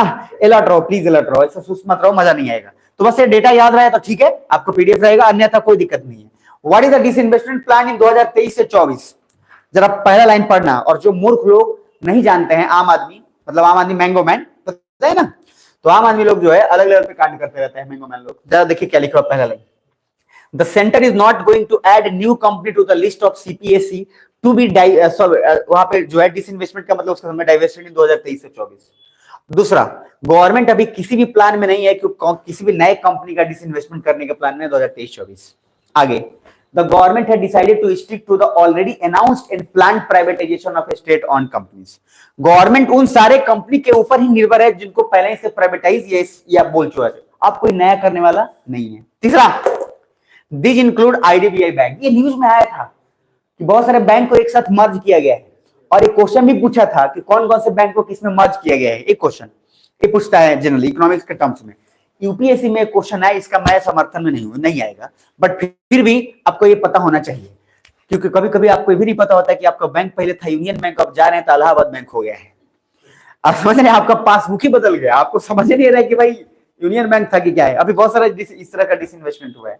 तो सरकार जो है, ये आईडीबीआई बैंक गवर्नमेंट का है, और ये स्पेशली ये जो है अपना डिसइन्वेस्टमेंट भी किया। पहला देख रहा, दिस बैंक आईडीबीआई, उसके बाद शिपिंग कॉर्पोरेशन ऑफ इंडिया, उसके बाद container corporation of India limited, NMDC steel, BEML, HLL life care and so on. इस तरीके का जो है बहुत सारा का डिसइन्वेस्टमेंट हमने किया, और डिसइन्वेस्टमेंट कर जो अब हो चुका है उसके अलावा नया हमने करने का कोई प्लान सरकार का आगे नहीं है। Incidentally the disinvestment of Bharat petroleum, याद रखना, भारत पेट्रोलियम जानते हैं तो सामने ही है, Bharat petroleum corporation limited and Concor had been approved by the government in 2019 but have not gone through yet. Disinvestment 2019 में भारत पेट्रोलियम ये सब का बोल के बोला जा चुका है, लेकिन अभी तक फाइनली कुछ भी हुआ नहीं। क्या यहां तक क्लियर है? तो सर मुझे बताओ, क्या गवर्नमेंट ने अगर डिसइन्वेस्टमेंट फाइनलाइज कर दिया तो यहां से भी एक पॉइंट समझ में आता है, ये जरूरी नहीं है कि उसी समय वो क्लियर कट हो जाएगा, उसके लिए टाइम लगता है, प्रोसेस लगता है, इतना आसान नहीं है। भारत पेट्रोलियम देखिएगा, अभी जितना भी भारत पेट्रोलियम है, भारत पेट्रोलियम पहली बात तेल बहुत बहुत जेन्युइन देगा। ध्यान सुनना, भारत पेट्रोलियम का ब्रांड में जो तो होने में गवर्नमेंट का है वो, और उसका तेल जेन्युइन आएगा। क्योंकि मैं लगभग हर पेट्रोल पंप पे जो तेल अगर लिया है आदमी, तो ऑब्जर्व करके देखा कि किसी में तेल लिया उतना ही रुपये का सेम, तो कुछ दिन में 15 दिन चला, और कुछ दिन में 12 दिन चला, कुछ दिन में 11 दिन चला, तो कुछ ना कुछ तो लोचा है दया। तो सर भारत पेट्रोलियम में आपको जो है थोड़ा सा दिमाग में रखिएगा। इसलिए बहुत सारे लोग नहीं देखे, आम आदमी क्या बोलेगा, जैसे आम आदमी को क्या है 501 रुपया बोलेगा, 500 रुपया नहीं, उसका मतलब दिमाग में है कि जहां 00 है तहां कुछ ना कुछ मामला गोल घोटाला है, तो बोलेगा 501 रुपए का तेल दो, चाहे 510 दो, 310, वो राउंड फिगर में 00 नहीं बोलेगा। कुछ समझ में आ रहा है? हाँ, ये कुछ दिन तक मामला सही था, अभी भी आप ले सकते हैं, क्या दिक्कत है, जब ऐसा फैसिलिटी है तो ले लीजिए। लेकिन हाँ, बीच में ऐसा हुआ था कि उसमें सेटिंग ऐसा कर दिया गया था कि 00 पे बहुत सारे मशीन में शिकायत है कि 500 या 400 मांगने पे पैसा जो है, तेल जो है कम जाता था, इसलिए वहां पे एक फैलाया गया न्यूज में बात। बाकी भारत पेट्रोलियम ठीक ठाक देता है, तो आपको दिक्कत नहीं देना। ये देखो, गवर्नमेंट जब भी डिसइन्वेस्टमेंट करेगी, अपोजिशन पार्टी हल्ला बोलेगा कि नहीं बोलेगा? बोलना ही है। राहुल गांधी का आप इन्वेस्ट सोचे हैं, क्या बोलते हैं कि अडानी से बेच दिया, मुकेश अंबानी से बेच दिया, मोदी जी पूरा देश को बेच दिया। ये लोग पिछले 50, 55, 60 साल से थे, ये लोग खरीद रहे थे दूसरे को। आप समझ में आ रहे हैं? ये लोग किसी को नहीं बेचे। देखो, ऑपोजिशन का काम ऑपोजिशन करना, लेकिन कभी कभी आपके अगर सुराग में, आपको सुराही में अगर खुद जो है छिद्र हो, तो आपको बोलने की जरूरत नहीं है किसी को कि क्या है क्या नहीं। लेकिन फिर भी ऑपोजिशन का काम बोलना है, बोलते रहे तो ठीक है, क्योंकि सरकार उसमें थोड़ा दबाव में तो रहेगी, और सरकार ये वाला अभी ऐसा है कि दबाव में कम रहता है, दूसरों को दबाव ज्यादा देता है। पूरा एमपीए को सस्पेंड कर दिया, समझ में आ रहे? अभी तक वो लोग बाहर है, अब वो लोग का कुछ होना जाना नहीं है, और धीरे धीरे आगे जो है वो लोग का क्या होगा नहीं होगा भगवान जाने। एक इसमें स्टेटमेंट है वे फॉरवर्ड करके, ठीक है? अगर आपको मेंस में लिखना पड़े, चूंकि आता है तो सीधा लिखना है। क्या आप मुझे बताइए, अपने से, इसका छोड़िए, अपने दिमाग से बताइए, क्या डिसइन्वेस्टमेंट गलत है, क्या डिसइन्वेस्टमेंट कंप्लीट सही है? इसका दोनों में से आंसर रखना नहीं है, बीच का आंसर रखना है। कुछ बुझा रहा है? आईएएस में कभी जवाब एकदम ठेठ भाषा में नहीं देना है, आम आदमी की तरह। समझ में आ रहा है? आम आदमी ठेठ बोलता है ना, मुंह पे बोल दिले। आम आदमी जो होता है, ये आम आदमी का कुछ नहीं होगा, मुंह पे बोल दिले, कुछ नहीं होगा उससे। इसलिए आईएएस में आपको डिप्लोमेटिक आंसर देना है, पंचायत मूवी की तरह। देख रहा है विनोद, कैसे इंग्लिश में बोल बोल के घुमाया जाता है, तो उस तरीके का आंसर देना है आपको। समझ में आया? देखिए पहला पॉइंट है, disinvestment is seen as an important tool for promoting economic growth. क्या इकोनॉमिक ग्रोथ के लिए डिसइन्वेस्टमेंट जरूरी है कि नहीं है? है भाई। पैसा जब तक आपके पास होगा नहीं, तब तक आप बिजनेस कहां से करोगे? आपको पैसे की जरूरत है बिजनेस के लिए, पैसा आपने बैंक से लिया, तभी तो आप आगे बिजनेस करोगे, उसको चुकाओगे, फिर आपको चलेगा। बिना कर्जे का बिजनेस कहां से कर पाओगे? कभी नहीं। कोई सोचा हमारे जीवन में कोई दुख नहीं हो, कोई माथापच्ची नहीं हो, तो एक ही ऑप्शन है, मर जाओ भाई। आप जब तक जिंदा हो, आप पैसा लो, आप कमाओ, दिन रात मेहनत करो, उससे प्रॉफिट कमाओ, उसको चुकाओ, फिर आपको आए क्यों हो? फिर समझ में आ रहा है? तो लॉजिक है, डिसइन्वेस्टमेंट जो है इकोनॉमिक ग्रोथ को प्रमोट करने के लिए एक टूल है। क्या यहां तक मैं सही बोल रहा हूं? दूसरा point, and development in India, the government in India has continued to pursue its disinvestment programme with the objective of generating revenue. Government इसलिए करती है कि उसको पैसा मिले, उस पैसे से काम आगे बढ़ जाए। क्लियर है? रेवेन्यू जनरेट करने के लिए, efficiency of public sector enterprise and promoting different types of अलग अलग policies, growth and sustainable economy. इधर देखो, पैसा सरकार के पास जब नहीं रहता है ना, तो सरकार भी कहां से पैसा लेगी? अब टैक्स आप और हम दे नहीं रहे हैं, देने से ज्यादा बचा रहे हैं। कुछ लोग तिड़मबाजी लगाते हैं टैक्स बचाने का बहुत ज्यादा। आप देखें, बहुत इतना नेक्स्ट लेवल के लोग हैं ना, नमूना लोग बचाते हैं, बचा लेते हैं लोग। खैर अभी सर मैं बता दूं, अभी के समय में टैक्स बचाने से अच्छा है टैक्स थोड़ा सा दे दो। जितना प्रॉफिट अभी टैक्स देने में है, उतना टैक्स बचाने में नहीं है। इसलिए कहे कि मोदी जी आपके घर में ईडी भेजिए देंगे, ऐसा आम आदमी के कहने हैं, ध्यान समझिए। और अभी जितना देखिएगा हर अपोजिशन पार्टी सत्ते में, तो बीजेपी जो है पैसा कहां से निकाल रहा है? टैक्स से निकाल रहा है कि लोग के घर से निकाल रहे हैं? घर से निकाल रहा है सबका। अरे नॉर्मल लोग 473 करोड़ 500 करोड़ अलमारी में रख के घूम रहे हैं। कह रहे कहां रखोगे इतना बोझ? सब दो बीजेपी को दो। समझ में आ रहा है? इसलिए जितना अपोजिशन पार्टी है, सबके घर में सीबीआई, सबके घर में ईडी, सबको रेट मारवा के निकाल लिए कि तुम लोग जो है बहुत दिन से सोए नहीं हो गए। अच्छा, पैसा ज्यादा रहता है तो सोता नहीं आदमी, अब सो गए चैन से। समझ में आया? तो थोड़ा ध्यान रखिए। चलिए, तो अभी तक मैंने 2 पॉइंट पढ़ा है, 3 पॉइंट। पहला पॉइंट क्या पढ़ा है? हज पिलग्रिमेज। दूसरा, तो मैंने आपको डिसइन्वेस्टमेंट बताया ना, और जो उसका प्राइवेटाइजेशन। अब तीसरा टर्म है पैक्स। ये बड़ा सुने होंगे आप, सुनते नहीं है, लेकिन कमाल का जानते हैं, पैक्स सुनते हैं लेकिन पैक्स का किसी को पता नहीं होता ये पैक्स है का। सबको पता है पैक्स मतलब धान, चावल, दाना, गेहूं, यही सब। पहली बात, जब पैक्स लिखते हैं तो पहला बात तो पैक्स PACS है, जिसका अलग फुल फॉर्म है। पहला चीज दिमाग में रख लीजिएगा, नहीं तो अधिकतर लोग घूमते रहता है फैक्स फैक्स, सब पैक्स पैक्स। पैक्स के चुनाव में बस खाली पैसा लेना है, गेहूं देना है, यही। इससे ज्यादा आम आदमी को पता ही नहीं चलता है कुछ। कभी आपके दिमाग में सवाल आना चाहिए हमेशा। मैं तो भैया पैक्स सुनकर पहले दिमाग में आ गई थी पैक्स क्या है, फैक्स सुना था पैक्स क्या है। तो हम हॉस्टल में थे तो मेरा दिमाग खराब हो रहा था उस समय कि पैक्स क्या है, लेकिन उस समय मैं इतने इजीली हॉस्टल में था नहीं कि अब सर्च कर पाए। ऐसे ही चलते रह गया, पर दिमाग में रह गया कहीं ना कहीं कि देखो मैंने बोला जो चीज दिमाग में रह जाएगा उसका सॉल्यूशन कहीं ना कहीं मिलेगा। तो दिमाग में रहेगा कि यार पैक्स है क्या भाई। अब किसी से पूछते थे ना आम आदमी से, जैसे दादा टाइप लोग हैं, चाचा टाइप, पैक्स कहाँ मर दे, तो सीधा गाँव ले आओ पैसा लो। अब भाई ये जो है गाँव ले आओ पैसा ले आओ, वही तो बनिया भी कर रहा है और भी लोग कर रहे हैं, हम इसका मतलब क्या है। तो पैक्स का पहला फुल फॉर्म प्लीज याद रखिएगा, प्राइमरी एग्रीकल्चर क्रेडिट सोसाइटी। मेरे साथ रिपीट कर लो, पहला primary agriculture credit society, last बार प्राइमरी एग्रीकल्चर क्रेडिट सोसाइटी। ये पैक्स है, इसका बजट में जिक्र हुआ और बजट में जिक्र बहुत दर्दनाक तरीके से हुआ, जो फायदेमंद भी है नुकसान भी है, लेकिन गवर्नमेंट कोई नुकसान चाहेगी नहीं। पहला, union budget 2023 has announced 2516 crore. इधर देखो, for digitisation of 63,000 PACS over next 5 year. जितने भी पैक्स वाले होते हैं तो पैक्स का पैसा भी अकाउंट में आता है। और आपको ध्यान में हो, जैसे आपने गेहूं दिया, आपने चावल कुछ भी जमा किया या उसका बीमा भी कराया जाता है, उसमें बहुत सारे प्रोसेस होते हैं। तो जैसे आपने धान दिया या गेहूं दिया, उसके अकॉर्डिंग आपको उसमें आपके अकाउंट में पैसा क्रेडिट होता है। उस सालाना दर पे 6 महीना क्वार्टर गवर्नमेंट डिसाइड करेगी। क्या सुन पा रहे हो? तो पैक्स में बोला गया कि पहले ना पैसा जो मिलता था उन लोगों को ध्यान में होता नहीं था, पैसा उठा लिया गया और जिसको मिलना है उसको नहीं मिला, बाकी जो पैक्स अध्यक्ष है उसके पास पैसा पड़ा रहेगा। अच्छा, उसके पास वो पैसा पड़ा रहेगा कि वो लूट लिया। इसलिए पैक्स के चुनाव में जीतने के बाद देखिए अलग अलग का नाचेगा सब, क्योंकि पैक्स के चुनाव का जो बजट है वो ठीक ठाक बजट है, ठीक ठाक पैसा है उसमें। समझ में आ रहा है? तो लॉजिक ये है कि पैक्स में बोला गया कि अब से जितना भी चीज होगा उस सबका डिजिटल रिकॉर्ड रखा जाएगा, और टारगेट दिया गया कि आने वाले 5 सालों में लगभग 63,000 पैक्स, जितना भी चीज हो रहा है 63,000 सारे प्रोसेस को डिजिटाइज कर दिया जाएगा। आप मुझे बताइए अब इससे मामला आसान होगा कि नहीं होगा? होगा। और सर मैंने बार बार आपको बोला है, इससे तो आप अभी बच ही नहीं पाएंगे। डीबीटी, डायरेक्ट बेनिफिशियरी ट्रांसफर, ये तो आपका अभी सबसे बेस्ट है, क्योंकि गवर्नमेंट अब जो भी पैसा दे रही है खाते में दे रही है, बीच का झंझट ही खत्म। और इसलिए बिचौलिए सबसे ज्यादा परेशान है आजकल। अब बिचौलिया पकड़ा है पेंशनधारी वाला लोग को।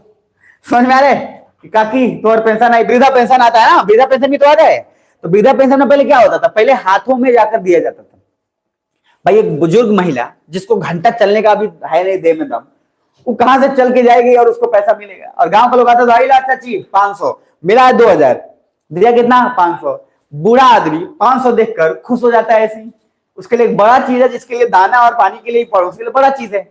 और उसको भगवान भला करो तो, और जो तुम्हारा पुत्र हो कुपुत्र हो जाए, निपात्र हो जाए, ये समझ में आ रहा है? इस तरीके का, मतलब उनको खूब सारा आशीर्वाद मिल जाता था इस तरीके का। क्योंकि बुढ़िया भी तो पूरा देश जान करना जानती है। अरे बूढ़ा बुढ़िया बेवकूफ थोड़ी होता है। बच्चे में और बूढ़े में फर्क है कि बच्चा जानता नहीं है कि क्या है, बूढ़ा जानते हुए भी कुछ नहीं कर सकता कि कुछ उतनी कैपेसिटी बच्चे नहीं है। बच्चा बस जानता नहीं है इसलिए उसके पास कैपेसिटी नहीं है। बूढ़ा सब देख कर चुपचाप हो चुका है, क्योंकि अब कैपेसिटी नहीं, क्योंकि लड़ सकता है वो, इसीलिए वो हर चीज को देख के और मन ही मन सोचता है। अच्छा, जो पोता पोती लोग सोच रहे थे बना दे नहीं करेंगे हम, पोता वो भी तो बच्चा ही है, तो दादाजी को मूर्ख बना दिया ऐसे करके। दादाजी सोच रहे क्या मूर्ख बना, हमरे पोता बड़ा। समझ में आ रहा है? इस तरीके का तो लॉजिक है पैक्स। तो सर ध्यान रखिएगा, पहला पॉइंट लिखिए पैक्स में क्या लिखिएगा बता देता हूं। फुल फॉर्म लिख लिए होंगे, अब उसमें लिखिएगा बजट ऑफ 2023, 2023, बजट ऑफ 2023 या 2023 बजट, ठीक है। अनाउंस्ड दैट, ये डेटा अगर आपको याद रहे तो ठीक है, अन्यथा अनाउंस्ड दैट डिजिटाइजेशन, इस शब्द पे हाईलाइट कर लो, क्योंकि सारे इस पूरे लाइन में सिर्फ मत इंपॉर्टेंट यही है। announced that digitization of PACS, digitization of PACS in the next 5 years, अगले 5 सालों में 63,000 से भी ज्यादा, अगर डेटा नहीं याद रहे तो सारे पैक्स को डिजिटाइज कर दिया जाएगा, जो कि मजेदार चीज है ये। और लगभग धीरे धीरे प्रोसेस हो ही गया है। अब तो गन्ने का पैसा भी अकाउंट में आ जाता है। ऊख ले जाइए, चीनी मिल में जमा करिए, पर्ची रखिए, अब खाता में आता है पैसा। अब झंझटे नहीं है, बुझा रहा है? तो बहुत आसान हो गया है काम। पहले क्या होता था, ऊख ले गए आप किसी के टिलरी पे भेज दिए, उसमें से उतार के वो जोखवा लिया, जोखवा के रख लिया अपने पास, वो चलाने नहीं दे रहा है आपको, क्योंकि अब वापस जाइएगा चालान जमा करिएगा तो पैसा मिलेगा। अब कहेगा चालान भुला गए। बहुत सारा कारण था, ड्राइवर लोग ऐसा करते थे, क्योंकि उस तरीके की खेती है, मैंने भी देखा आंखों से। 4 ट्रक उग गया, चालान गायब हो गया चारों का। तो इस तरीके का जो ड्राइवर बोलता है कि हम पी ले नहीं है, बोला कि उसके बाद कोड़ा पड़ता है तो उसको याद आता है कि अच्छा हम जो है यहाँ रखें। तो लॉजिक है PACS याद रखिएगा। बाकी इसमें देखिए क्या एम है इसका PACS के डिजिटाइजेशन। इधर देखो, आप ठेठ भाषा, इसका मीनिंग छोड़ो। किसी भी चीज को डिजिटल करने के पीछे कारण क्या हो सकता है? सबसे पहला चोरी बचाना, दूसरा बिचौलिया को मारना, क्योंकि बिचौलिया ही तो था जो गेम खेल रहा था, पैसा एक जगह आ रहा था। कौन योजना आया सर? आया योजना है घर बनाने के लिए योजना, 1 लाख रुपया दिया, बिचौलिया गया आप तक पहुंचाया और आपसे 20,000 लिया, फिर वो आदमी जो साइन किया वो आपसे 20,000 ले लिया, आप तक पहुंचा, ले दे के 20-20,000, 1 लाख का मामला खत्म। अब सीधा बोला कि चलेगा। इसलिए सर आजकल क्यों परेशान रहते हैं सरकारी वाले? इसलिए परेशान रहते हैं क्योंकि मामला चलता नहीं है। तो पहला पॉइंट देखो, तो पहला क्या है, एक तो ऐसा ट्रांसपेरेंसी हो जाएगा, हाँ या ना, सभी को पता रहेगा क्या हो रहा है क्या नहीं हो रहा है। पहले के समय में और अभी के समय में एक डिफरेंस सबसे बड़ा हो गया है, क्योंकि पहले के समय में लोग बोलते थे कि जब तक हम पैसा देंगे नहीं तब तक मेरा काम होगा ही नहीं। उसके दिमाग में यही था, पैसा नहीं दिए तो काम मेरा ही नहीं करेगा। अभी दिमाग में आ गया है कि पैसा देवो ना करो मैं कामो करो मैं अभी चेंज हो गया है मामला, ना ही देंगे लेकिन काम तुमको करना पड़ेगा। ये मामला शिफ्ट हो चुका है और इसके पीछे ट्रांसपेरेंसी है। दूसरा अकाउंटेबिलिटी, जिम्मेदारी है। और उसके बाद क्या होगा, इससे बिजनेस और अंडरटेकिंग को जो है मामला आसान हो जाएगा। देखो सरकार एक ही पॉलिसी में फंसी रहती है। आप एक बार आईएएस बन गए, ध्यान समझिए, आपने नोटिस किया जितने भी बिजली मीटर वाले हैं सारे का सारा बिजली मीटर को चेंज कर दो, क्योंकि सब के सब जो है गलत लोगों से पैसा ले रहे हैं। आपने इंस्ट्रक्शन दे दिया, हुआ ही ऐसा। ऐसा जरूरी थोड़ी आप आईएएस बन गए तो आपने जो बोला हो जाएगा। आपने बोल तो दिया लेकिन आपके नीचे जो लोग थे वो लोगों ने नहीं किया, क्योंकि वो XYZ किसी से मिले हुए थे और उसका खोलने का मतलब वो पैसा लिए हुए थे, उनको नुकसान होता है, वो नहीं कर रहे हैं। तो इस तरीके का सरकार उसमें फंसा रहता था। तो बोला कि भाई मामला सब खत्म करो, ये बिचौलिए सबसे सीधा डिजिटल करो, पैसा भेजो एक बार, यहाँ एक क्लिक पे सारा अकाउंट में पैसा गया, मामला निपटाओ।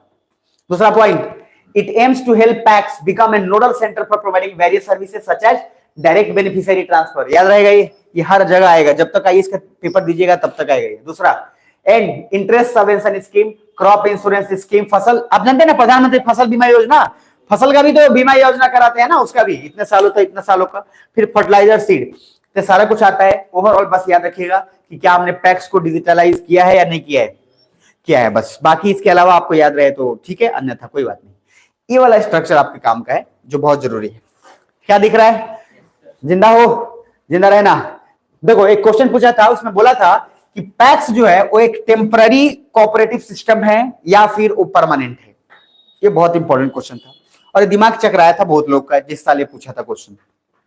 तो पहला पॉइंट यहां जरा देखो, स्पीकर ऊपर में आपको क्या दिख रहा है, कोऑपरेटिव क्रेडिट इंस्टीट्यूशन दिख रहा है।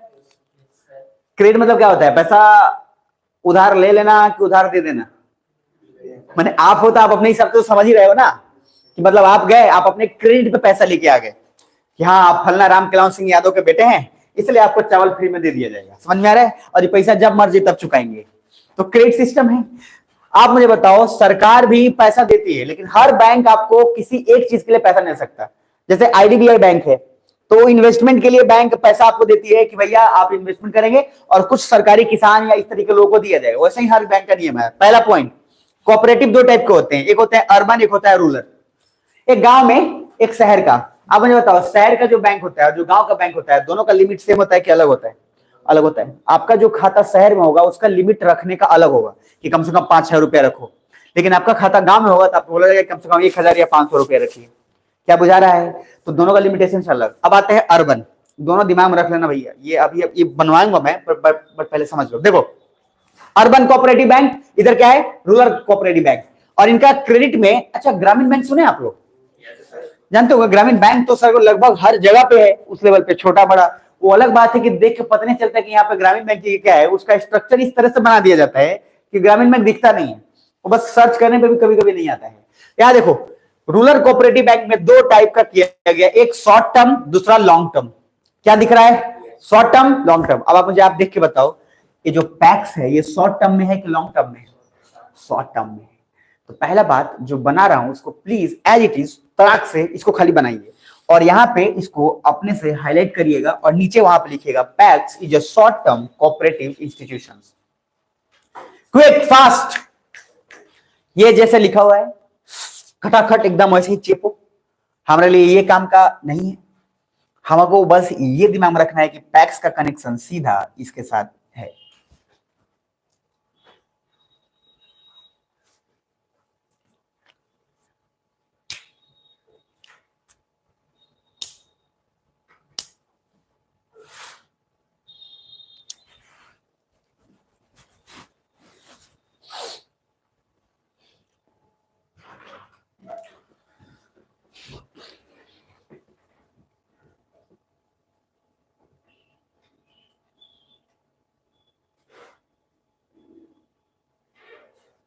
हो गया डन?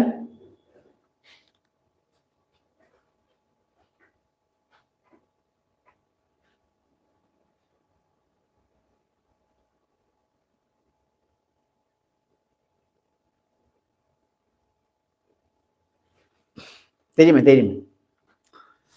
चलो आज लास्ट टॉपिक इतना ही करते हैं, कल कंटिन्यू करेंगे, ठीक है ना? थोड़ा अंतिम के बाद थोड़ा पढ़ लेते हैं तब चलेंगे।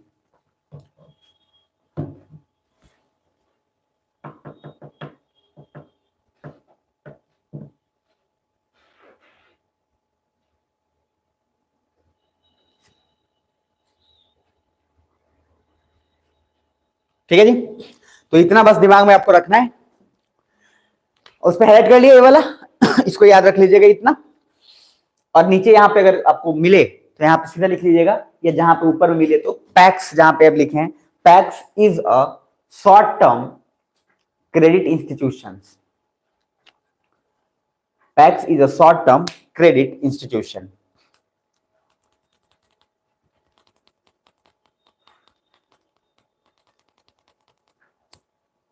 डन।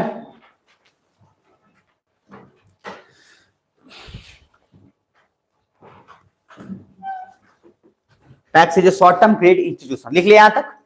आई थिंक आगे बढ़ना चाहिए अब हमें। अब इसके अंदर बहुत सारा देखिए आपको मिलेंगे, एक दिखाई दे रहे हैं, हल्के में मत लीजिएगा इनको, हल्के में बिल्कुल नहीं लेना है, क्योंकि सारा लोग इनको हल्के में ले लिया है, लेकिन आपको हल्के में नहीं लेना है, इसे ध्यान रखिएगा। तो अभी तक जो पॉइंट पढ़ाया हूं, पेज नंबर फर्स्ट, पहला पेज नंबर पे आइए जल्दी से, मुझे बताइए पहला क्या पढ़े। अच्छा, हज पिलग्रिमेज, ठीक है। दूसरा बोलो, ठीक है, disinvestment and privatisation, point number third.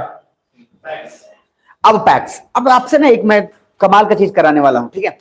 ये किस दिन कराऊंगा मुझे नहीं पता, लेकिन होगा, क्योंकि अभी मुझे बहुत सारा कुछ कराना है, ये किसी न किसी दिन तो मैं कराऊंगा। क्या है, एक दिन अगर आपको मैं टाइम दूंगा सिंपल 2 घंटे या 3 घंटे, ठीक, 2 घंटे या 3 घंटे टाइम दूंगा, और कंप्लीट आपको मैं फ्री छोड़ दूंगा, मोबाइल ऑफ कर दूंगा, मोबाइल सब जमा करके साइड में रख लूंगा, और 2-3 घंटे आप जितना सब्जेक्ट पढ़े हो, मतलब यहां पे जो मैंने सिर्फ पढ़ाया बस हो, उन सारे सब्जेक्ट्स में से जो भी आपको याद आता जाए रैंडमली टॉपिक, जैसे भी, उस सब लिखना खाली। एक दिन कर लेते हैं, मेरी बात समझ में आ रही है। और उस दिन जरा देखना कि आपको क्या क्या याद आता है। कभी कभी ना हम अपने आप को बहुत अंडर एस्टिमेट कर लेते हैं कि हमसे रिवीजन नहीं है, हमको याद नहीं है, लेकिन जब क्वेश्चन सामने आता है ना तो दिमाग चलने लगता है। बहुत बार ऐसा होता है, कुछ समझ में आ रहा है, और उसको चलाने के लिए सबसे बेहतरीन तरीका यही है कि आप खुद से सोचते रहो। तो जब तक पचाओगे नहीं ना, जैसे मैंने बोला था आपको, पेट का काम है डाइजेस्ट करना, खाना खाता हो पचाना, दिमाग को भी पचाना है, और दिमाग को पचाने का एक ही तरीका है, पढ़े हो जो मैंने पढ़ा दिया, ठीक है, 5 मिनट आंख बंद करो और हर दिन सोचो कि आज हुआ क्या है। इसीलिए हर क्लास के अंत में मैं वो बार बार आपको बोलता रहता हूं कि 5 मिनट सुन लो, जो पढ़े हो उसको क्लियर कर लो, तब चीजें ना वो पच गई तो फिर आप रिवीजन नहीं भी करोगे तो मैं आश्वस्त रहूंगा कि निकल जाएगा। इसलिए मैं वो टीचर हुई नहीं कि मैं चाहता हूँ मेरे पढ़ने के बाद आपको मेरी जरूरत पड़े, बिल्कुल जरूरत नहीं पड़े, आप एकदम जो है किसी और के लिए जरूरत बन जाए, आइए बन जाइए, जीवन आनंद लीजिए। तो पहला है राहुल गांधी पे आइए। तो राहुल गांधी हमारे लिए इंपॉर्टेंट नहीं है भैया, बिल्कुल भी नहीं है, जब तक ये अपोजिशन में हमारे लिए कुछ इंपॉर्टेंट नहीं है, क्या करें नहीं करें बाद में, बस दिमाग में रखिएगा क्या है हमारे लिए जरूरी क्या है, क्योंकि कुछ इसमें ऐसे टर्म्स हैं जो आ जाता है। जैसे अभी ये बेचारे बीच में अभी ये वीडियो बना रहे थे और स्पीकर का कोई आदमी जो है मिमिक्री कर रहा था, मतलब लोकसभा के जो स्पीकर हैं उनका कोई आदमी जो जगदीप धनखड़ और उनका जो मिमिक्री, और राहुल गांधी वीडियो बना रहे हैं। तो राहुल गांधी के दिन वो आ गए हैं, तो कुछ लोग कहते हैं कि अच्छे दिन आ गए हैं, तो राहुल गांधी अगर वीडियो बना रहे हैं तो हम मान सकते हैं कि अच्छे दिन आ गए हैं। ध्यान समझिए। तो पहला है एक्सपंजिंग इन पार्लियामेंट, पहला पॉइंट लीजिए एक्सपंजिंग। इस शब्द का मतलब बता देता हूं, पूरा कांड बताता हूं क्या है। देखो अब मसाला इस पे यूट्यूबर्स लोग चाहते हैं ना, तो यूट्यूबर सब खूब मसाला बनाएंगे। हमारे के लिए मसाला इंपॉर्टेंट नहीं भाई, इसके लिए मसाला जरूरी नहीं है, जो जरूरी है वही, और जो जरूरी चीज है कोई टीचर देता ही नहीं है, खाली मसाला मसाला में इधर उधर की बात करके घुमा के चल जाएगा। हम भी खूब घुमा सकते हैं लेकिन उसमें इंटरेस्ट नहीं रखना है। पहला पॉइंट है ए portion of speech delivered by opposition leader in the Lok Sabha. देखो कमाल की बात है कि ऑपोजिशन लीडर बोला गया है, इसमें नाम भी नहीं बोला गया है, कुछ बुझा रहा है। इसलिए कोई XYZ डेमोक्रेसी में कोई एक आदमी, कोई मोदी हो चाहे कोई हो, इंपॉर्टेंट रखता ही नहीं है। पॉइंट इज कि क्या है क्या नहीं है उसका पोस्ट मैटर करता है। हमारे लिए मोदी इंपॉर्टेंट है कि पीएम इंपॉर्टेंट है? पीएम इंपॉर्टेंट है। आज पीएम से हट जाए कोई वैल्यू नहीं है उस आदमी का। तो लॉजिक ये है, अपोजिशन लीडर ने एक स्पीच दिया and then he said on February 7, 2023 where expunged from the record of parliament by the speaker's order. रुक जाना। दूसरा, the decision of what part of speech are to be expunged lies with the presiding officer of the house. देखो कोई आदमी ये बोले कि राहुल गांधी जो है बदतमीज टाइप का भाषण जो है बोल दिए, अब इनको नीतीश कुमार से सीखना चाहिए। समझ में आ रहा है? क्योंकि नीतीश कुमार भी बहुत जो है वाहियात बात जो है बोलते रहते हैं। कुछ बुझा रहा है? ध्यान समझ में आ रहे हैं? तो राहुल गांधी जो है नेता सबका कुछ होता नहीं है, एक कुछ भी बोल देता है। अब मान लो किसी ने बोला कि ये गलत बोला, तो ये गलत डिसाइड करेगा कौन कि जो बोला वो गलत बोला? क्या मेरा पॉइंट समझ पा रहे हैं आप? तो हमने जो बोला, हमने गाली दिया, तो वो गाली गलत है कि सही है, वो डिसाइड करने वाला कौन है और किस बेसिस पर डिसाइड किया जाए कि वो गलत है कि सही है? तो राहुल गांधी जो है कुछ वैसे अभद्र भाषा का प्रयोग किए जिससे स्पीकर को ये लगा कि इनको ये प्रयोग नहीं करना चाहिए। इसलिए क्वेश्चन आपसे ये पूछा जाएगा, who the people will decide कि जो बोला गया वो सही था या गलत था? तो याद रखिएगा, speaker of the house. Speaker जो है प्रिजाइडिंग ऑफिसर है, वही ये डिसाइड करेगा कि कौन सा बात गलत है और कौन सा बात सही है। तो हमारे लिए उसी को बोलते हैं एक्सपंजिंग। और एक्सपंजिंग का मतलब सिंपल है कि जो भी पर्सन ये डिसाइड करे कि कौन सा भाषा अभद्र है, और वो पर्सन डिसाइड करने वाला सिर्फ एक ही है, वो है कौन? स्पीकर, पार्लियामेंट के अंदर। तो पहला पॉइंट जो मैं बोल रहा हूं वो लिख लीजिए, फिर मामला खत्म करते। लिखिएगा, the decision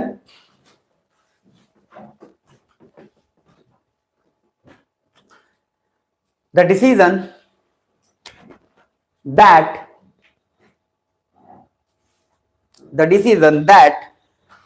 are to be expunged, ध्यान से देखना, द डिसीजन, मेरे शब्द पर भी ध्यान देगा तो हो जाएगा, the decision that are to be expunged, the decision that are to be expunged comes under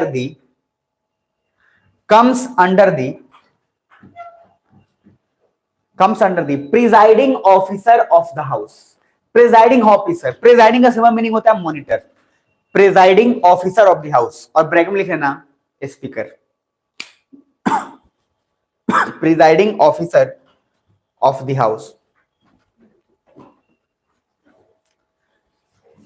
तो फिर से बोल रहा हूं, प्रिजाइडिंग ऑफिसर पे हाईलाइट कर लेना या स्पीकर पे हाईलाइट कर लेना।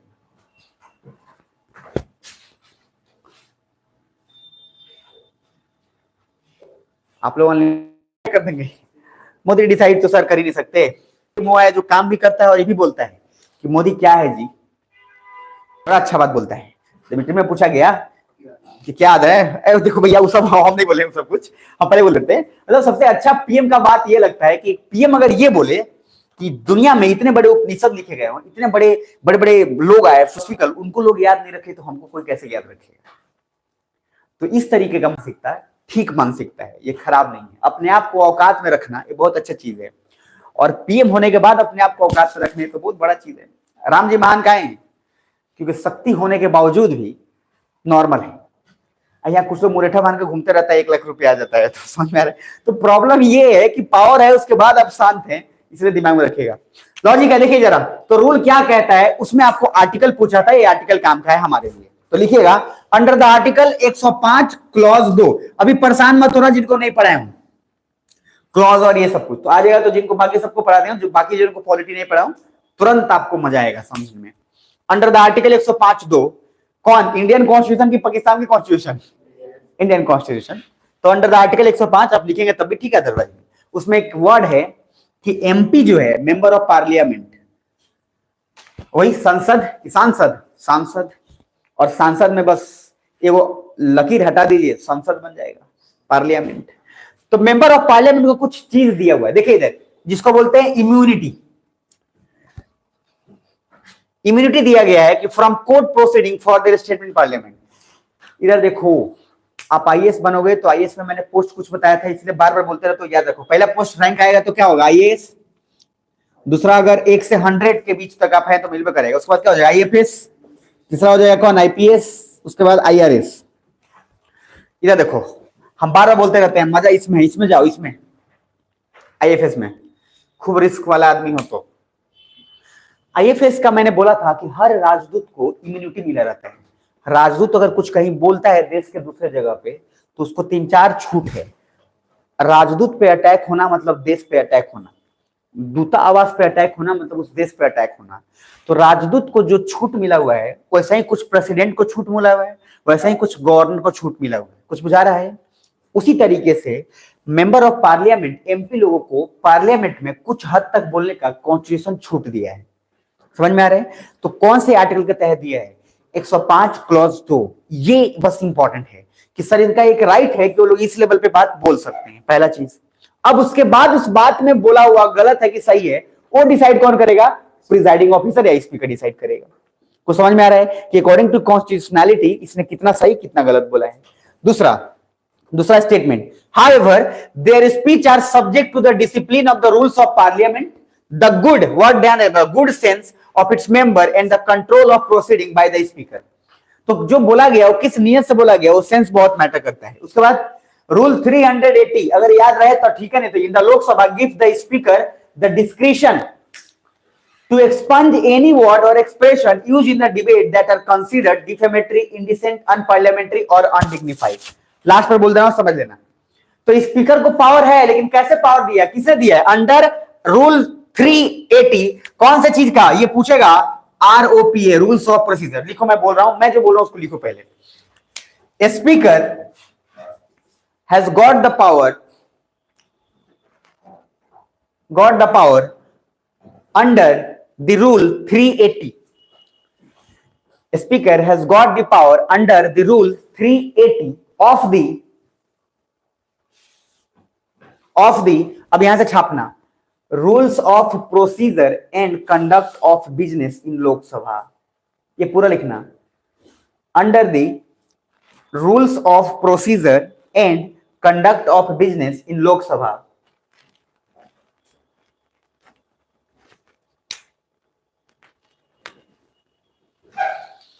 और ये स्पीकर यहां पर लिख लिया पक्का. मतलब स्पीकर के पास ये हक है कि वो डिसाइड करेगा कि कौन से शब्द को माना जाए बेकार, कौन से इज्जत पे गया है, कौन से बेइज्जत किया, वो स्पीकर के पास पूरा का पूरा है हक.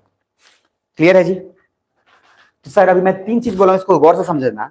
हमारे लिए इसमें कहीं से भी राहुल गांधी का स्टेटमेंट आया क्या? नहीं, हमारे लिए काम का ही नहीं. हम IAS है, हम किसी नेता के दल्ले नहीं है. याद रखिएगा, वी आर सर्वेंट, बट कौन सा servant? Civil servant, not political servant. हम आम आदमी के नौकर हैं, हम आम आदमी के नौकर बने रहेंगे. हम किसी पॉलिटिकल पार्टी के सर्वेंट नहीं हैं. कुछ बुझा रहा है? इसलिए कुछ आम आदमी लोग बोलता है IAS का क्या वैल्यू है. जब नीतीश कुमार आते हैं तो IAS और DM खड़ा रहता है, पान देते रहता है. कुछ लोग सुना है, आम आदमी बोलता रहता है कि DM लोग का कोई वैल्यू नहीं, IAS का कोई, इतना मेहनत करके जाओ और DM लोग का चमचा. वो आम आदमी है क्योंकि उसका कुछ काम ही नहीं है. मैंगो मैन है, उसका काम वही है, खाली बोलना इधर के उधर. याद रखिएगा, आप DM हैं, आप अपने दम पे हैं, आपको संवैधानिक राइट है, आप DM हैं, आप मेहनत से गए हैं, किसी के दल्ले वल्ले से नहीं गए हैं. दूसरा पॉइंट, जब तक वो CM है तब तक आपके लिए इंपॉर्टेंट है. You are not working for any person. क्या आप किसी नीतीश कुमार के लिए काम कर रहे हैं या CM के लिए काम कर रहे हैं? CM के लिए. You are not working for any person. कल गया उधर, लात मारिए उधर. तो लॉजिक ये है कि you are the power of yourself, कि आप खुद के पावर अपने पास है और आपका संविधान पावर दिया है. उसके पास हक नहीं है कि वो आपको हटा सकता है. आप बहुत बार न्यूज में सुनते रहोगे किसी विधायक ने, किसी MP ने जो है, किसी CM ने IAS को धमका दिया. कुछ बुझा रहे हैं? ये मतलब नॉर्मल आप सुनते होंगे ट्रेंड. तो मैंने बार बार आपको बहुत सारा कुछ बताया है. देखो, मैं कुछ लोगों से प्रभावित मतलब थोड़ा बहुत हो ही जाता हूं. उसमें एक है IAS अभिषेक सिंह. मैंने बहुत जिक्र किया है, बहुत बार जिक्र किया है. वैसा ही रहना है एकदम हीरोबाजी वाला. समझ में आ रहा है? हीरोबाजी क्या है? ये भाई एक CM थे, अब नाम लेना बेहतर है नहीं, बोलने में क्या जाता है, मतलब एक है योगी आदित्यनाथ. समझ में आ रहा है? तो लॉजिक क्या है, इलेक्शन में इनको बना दिया गया था ड्यूटी वाला. और इलेक्शन में सर संवैधानिक संहिता के अनुसार DM को सबसे ज्यादा पावर होता है. कुछ कर देगा वो, मजा लाना, पूरा नेता को सुधार देगा वो. इसलिए नेता सब रिस्क नहीं लेता है उस समय, क्योंकि DM को खुला पावर होता है इलेक्शन के समय. और आचार संहिता के अंदर किसी ने विरोध किया और DM ने जो बोला वो संवैधानिक पूरा का पूरा सिद्धांत है, वो पूरा निपटा देगा एक ही बार. कुछ समझ में आ रहा है? तो सर इसको लगा कि कुछ जगह गलत हो रहा है. तो गलत हो रहा था, सीधा बोला I will not sign and I will not let the election to be held. मैं इलेक्शन होने ही नहीं दूंगा जब तक कि पूरा प्रोसेस ठीक होता नहीं जाए. आचार संहिता चल रहा था, तो फोन को उसने बोल दिया, बात करनी था ऊपर पे. तो बोला कि CM को यहाँ खुद आना पड़ेगा. और अच्छा बेटा, भौकाल तुम्हारा रहेगा. समझ में आ रहा है? लेकिन सर CM आए, उन्होंने बोला भी कुछ चीजें सॉर्ट आउट नहीं हो रही थी, वहां पे इलेक्शन ऐसा चल रहा था. अभिषेक सिंह बोला सिंपल कि 2 प्रोसेस है, जब तक ये फेयर होगा तब तक मैं साइन करूंगा नहीं, क्योंकि प्रिजाइडिंग ऑफिसर उस समय वही है कि पूरे के पूरा आचार संहिता में पावर, उसके बिना इलेक्शन हो ही नहीं सकता है. कुछ समझ में आ रहा है? उसका ट्रांसफर मार दिया. ठीक है बेटा, तुम दूसरी जगह हवा खाओ. कमाल का बात यह है कि वो आदमी फिर से जो वहां पे नया आया उसको भी कन्विंस कर दिया कि इलेक्शन नहीं होने देना है. आप समझ रहे हैं? जो दूसरा IAS आ रहा है उसको भी कन्विंस कर दिया कि ये बेकार है, नहीं होना चाहिए. अब इसको लगा कि ये भाई इसको हल्के में ले लिए. समझ लें ध्यान से. अब एक CM के ईगो पे आएगा कि नहीं आएगा? आएगा कि ये जो है हमको हिला दिया भाई. तो लॉजिक है, बाद में यही हुआ, क्या हुआ कि सर जब लगा प्रोसेस 80% ठीक हो गया, अभी तो 20% सही नहीं था, तो ये बोला हम ऑफिस से नहीं जाएंगे। तो योगी जी ने बोला था बीच में कि हम सस्पेंड कर देंगे। किसको बोला था? अभिषेक सिंह को। ये ऑफिस ही नहीं गया और बीच में वो आ गया सनी लियोन के साथ इसका फिल्म। अभिषेक सिंह आईएएस की बात बता रही है, अभी आया था बिग बॉस पे प्रचार करने भी वो अपना, और आया इसका मूवी आ गया, तो ऊपर से कांग्रेचुलेशन आता है, योगी आदित्यनाथ सीएम, मुबारक हो आईएएस अभिषेक सिंह आपके नए करियर के लिए। और अभिषेक सिंह उधर से रिप्लाई करता है, सर क्या मैं स्टिल आईएएस ऑफिसर हूं, थैंक यू। समझ में आ रहा है? तो लॉजिक क्या है कि अपने एटीट्यूड पे रहिएगा और ईमानदार पे रहिएगा ना, तो कोई झुकेगा, और बेकार आदमी रहिएगा तो बर्बाद हो जाएगा। चापलूस का तो कोई जीते नहीं, कौन गरिया के जाएगा। इसलिए ये आदमी अपने दम पे गेम खेलाया। इसकी पत्नी जो है वो खुद आईएएस है, ये इससे ज्यादा डेंजरस उसकी पत्नी है। गाजियाबाद में गुंडा लोग थर थर कांपता है उसकी वाइफ से जब तक वो है, और योगी आदित्यनाथ सबसे ज्यादा उसकी वाइफ को प्रमोट करते हैं कि ये जो है ना, ये क्योंकि करप्शन हुई है, और करप्शन गए उनका जो है आईएएस दुर्गावती करके कुछ नाम है, और इसने सर नेक्स्ट लेवल का कांड किया हुआ है, और जहां जहां क्राइम हुआ है वही वही जाती है, तो इनका अलग रुतबा है। इस तरीके का आईएएस आईपीएस बनिएगा ना तो मामला आसान है। अब बनिएगा हूं समझ में आ रहा है, पैसा दिया उसके बाद हाँ दे दो, इस तरीके का मामला जो है कोई वैल्यू नहीं करेगा। तो खैर चलिए, आईएएस आपको एक पावर देता है कि काम, लास्ट पर रिपीट कर रहा हूं, कौन सा ऐसा आर्टिकल है जो एक पावर देता है एमपी को कुछ भी बोलने का?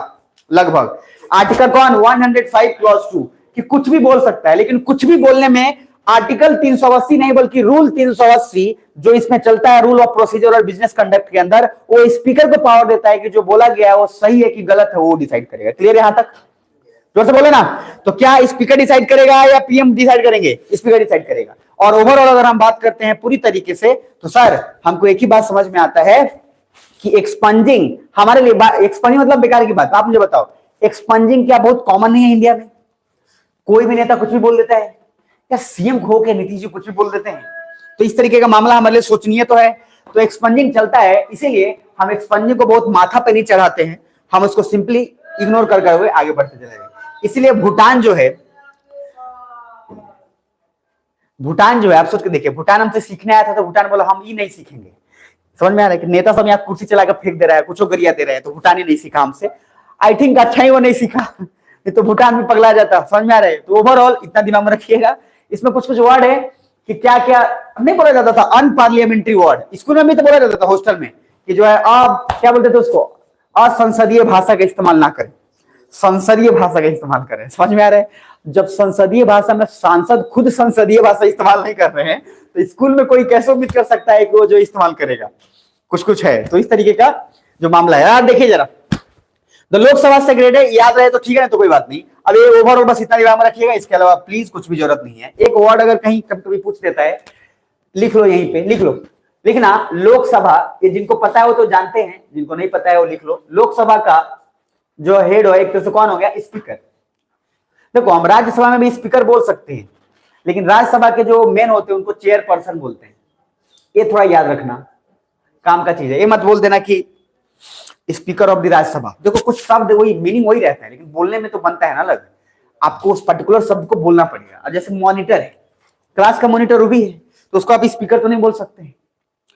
वैसे ही हर चीज का मीनिंग वही है, वही काम वो भी करता है, लेकिन नाम अलग है।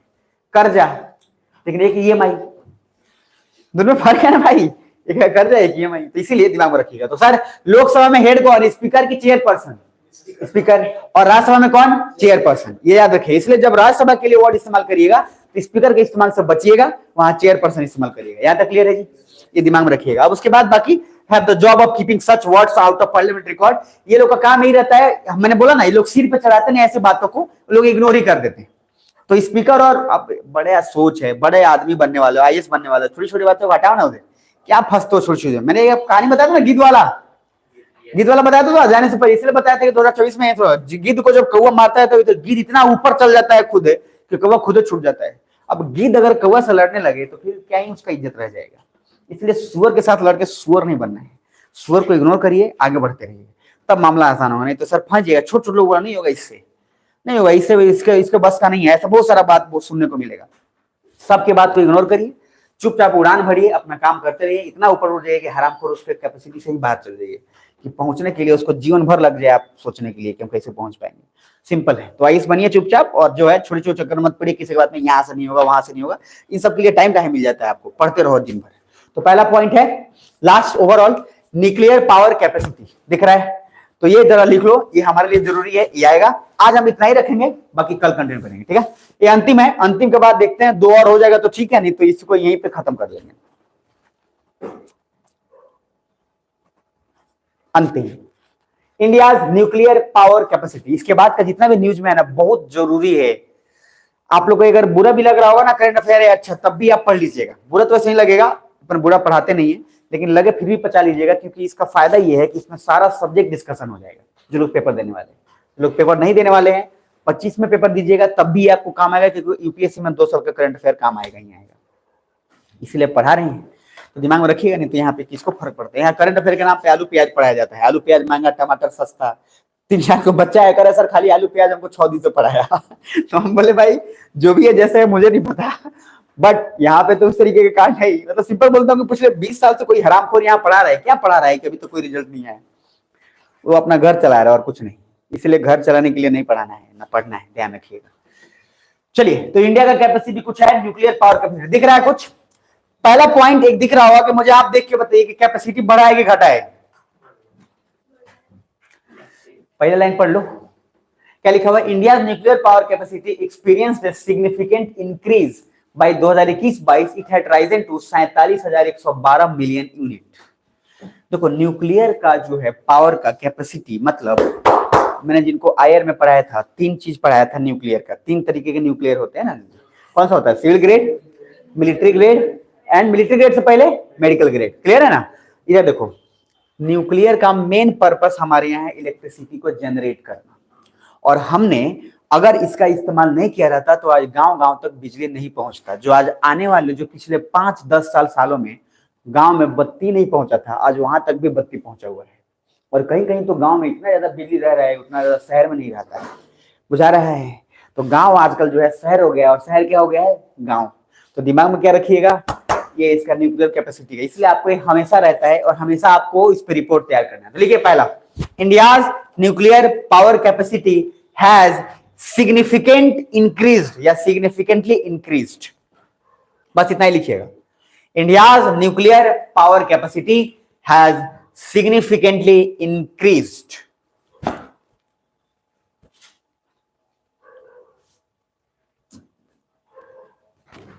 देख लिए? अच्छा, ये देखो, मैंने भूटान जब पढ़ाया था तो मैंने बोला था कि भूटान के साथ भी हमारे लिए प्रॉब्लम, हमने पावर ग्रिड क्यों बनाया? क्योंकि हम इलेक्ट्रिसिटी इतना जनरेट कर चुके थे कि हमारे लिए पूरा इंडिया के लिए सफिशिएंट हो गया था, हम उसको बेच नहीं सकते थे। हमने बोला हम उसको इकट्ठा कर लेंगे, इसलिए हमने नॉर्थ ईस्ट स्टेट में असम, मिजोरम, इन सब जगह पे हमने एक ग्रिड बना दिया कि जितना भी बिजली उत्पादन हो उसको सेव कर लेंगे, और जब जरूरी है फिर उसको सर्कुलेट करेंगे। तो पहला जरा देखना, इंडिया ने क्या किया था 2017 के अंदर, लगभग 11 ऐसे प्रेशराइज हेवी वाटर रिएक्टर का इस्तेमाल, मतलब उसको अप्रूवल दिया था, जिसकी कैपेसिटी लगभग 7,000 मेगावाट थी। और वाटर रिएक्टर का आना मतलब इलेक्ट्रिसिटी का उत्पादन ज्यादा बढ़ना। तो एक प्रोसेस में जो भी है उसमें हमारे दिमाग में रखना है कि न्यूक्लियर पावर कैपेसिटी हमारा बहुत तेजी से बढ़ा है, जिसके कारण इसका सबसे बड़ा प्रभाव बिजली पे पड़ेगा। पहला लाइन देखना, what is the status of India's nuclear energy. तो पहला जरा इसका डेटा देखो, ये डेटा काम का है। Nuclear energy is the 5th largest source of electricity for India, which contributes about 3% of the total electricity generation in the country. देश में जितना भी बिजली उत्पादन होता है उसका 3% तो अकेले न्यूक्लियर पावर कैपेसिटी करता है। और इंडिया में बताओ मुझे, जहां जहां से बिजली आती है उस बिजली में सबसे ज्यादा 5वें स्थान पे अगर किसी का योगदान है तो किसका है? न्यूक्लियर का है कि कोयला का है? अरे बिजली उत्पादन करने के अलग अलग तरीके हैं ना भाई, वाटर से भी हाइड्रो इलेक्ट्रिसिटी भी कर सकते हैं हम, न्यूक्लियर का है, कोल एनर्जी है, अलग अलग एनर्जी है, सन एनर्जी है, लगभग इतने सारे एनर्जी में सबसे अगर 5वें नंबर पे आपको कोई इलेक्ट्रिसिटी दे रहा है तो न्यूक्लियर एनर्जी है कि सोलर एनर्जी है? न्यूक्लियर एनर्जी है। और इसलिए इंडिया का 5वां लार्जेस्ट सोर्स है इलेक्ट्रिसिटी जनरेट करने का। जरा देखना capacity, India has over 22 nuclear reactor in 7 power plant across the country which produces लगभग 7,000 megawatt of nuclear power. In addition 1 reactor, ये जो याद रहेगा ठीक है, ये मैंने पढ़ाया था ककड़ा, ये इंडियन ज्योग्राफी में आई थिंक पढ़ाया होगा। ककरापाड़ एटॉमिक पावर प्रोजेक्ट, उसके बाद 18 रिएक्टर है। अगर ये cap 3 is the India first 700 megawatt unit. अभी जो बता रहा हूं उसमें कुछ कुछ पॉइंट लिख लो, फिर आगे बढ़ते हैं। पहला पॉइंट लिखिए, सबसे पहला, ये अंतिम है, इसके बाद कल से हम लोग और ज्यादा करेंगे। कल से हम लोग 3 घंटा 4 घंटा खींचेंगे। तो पहला पॉइंट लिखिएगा, nuclear energy is the fifth, ये पॉइंट चेप दो पहले, इज द फिफ्थ, और फिफ्थ पे हाईलाइट कर लेना, fifth largest source of electricity. Nuclear energy is the fifth largest source of electricity for India, for India.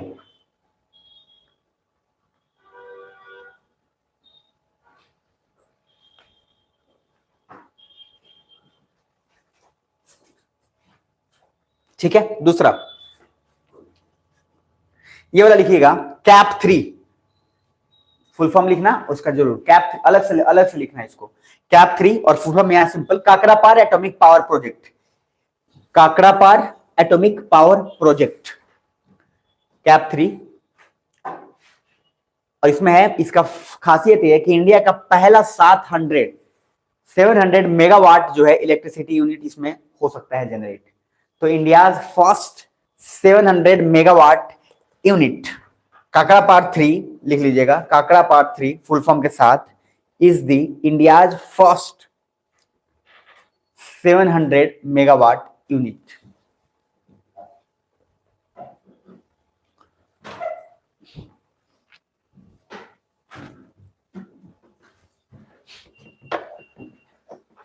हो गया जी। थोड़ा सा आगे आते हैं,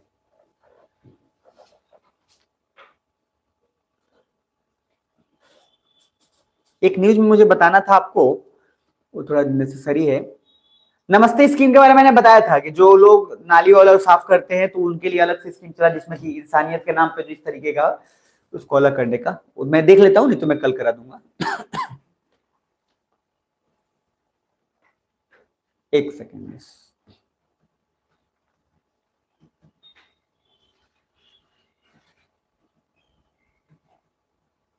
चलो ये वाला पार्ट मैं कल कराऊंगा, क्योंकि बहुत, ये वाला पार्ट दिख रहा है आपको, नॉर्ड स्ट्रीम पाइपलाइन दिख रहा है।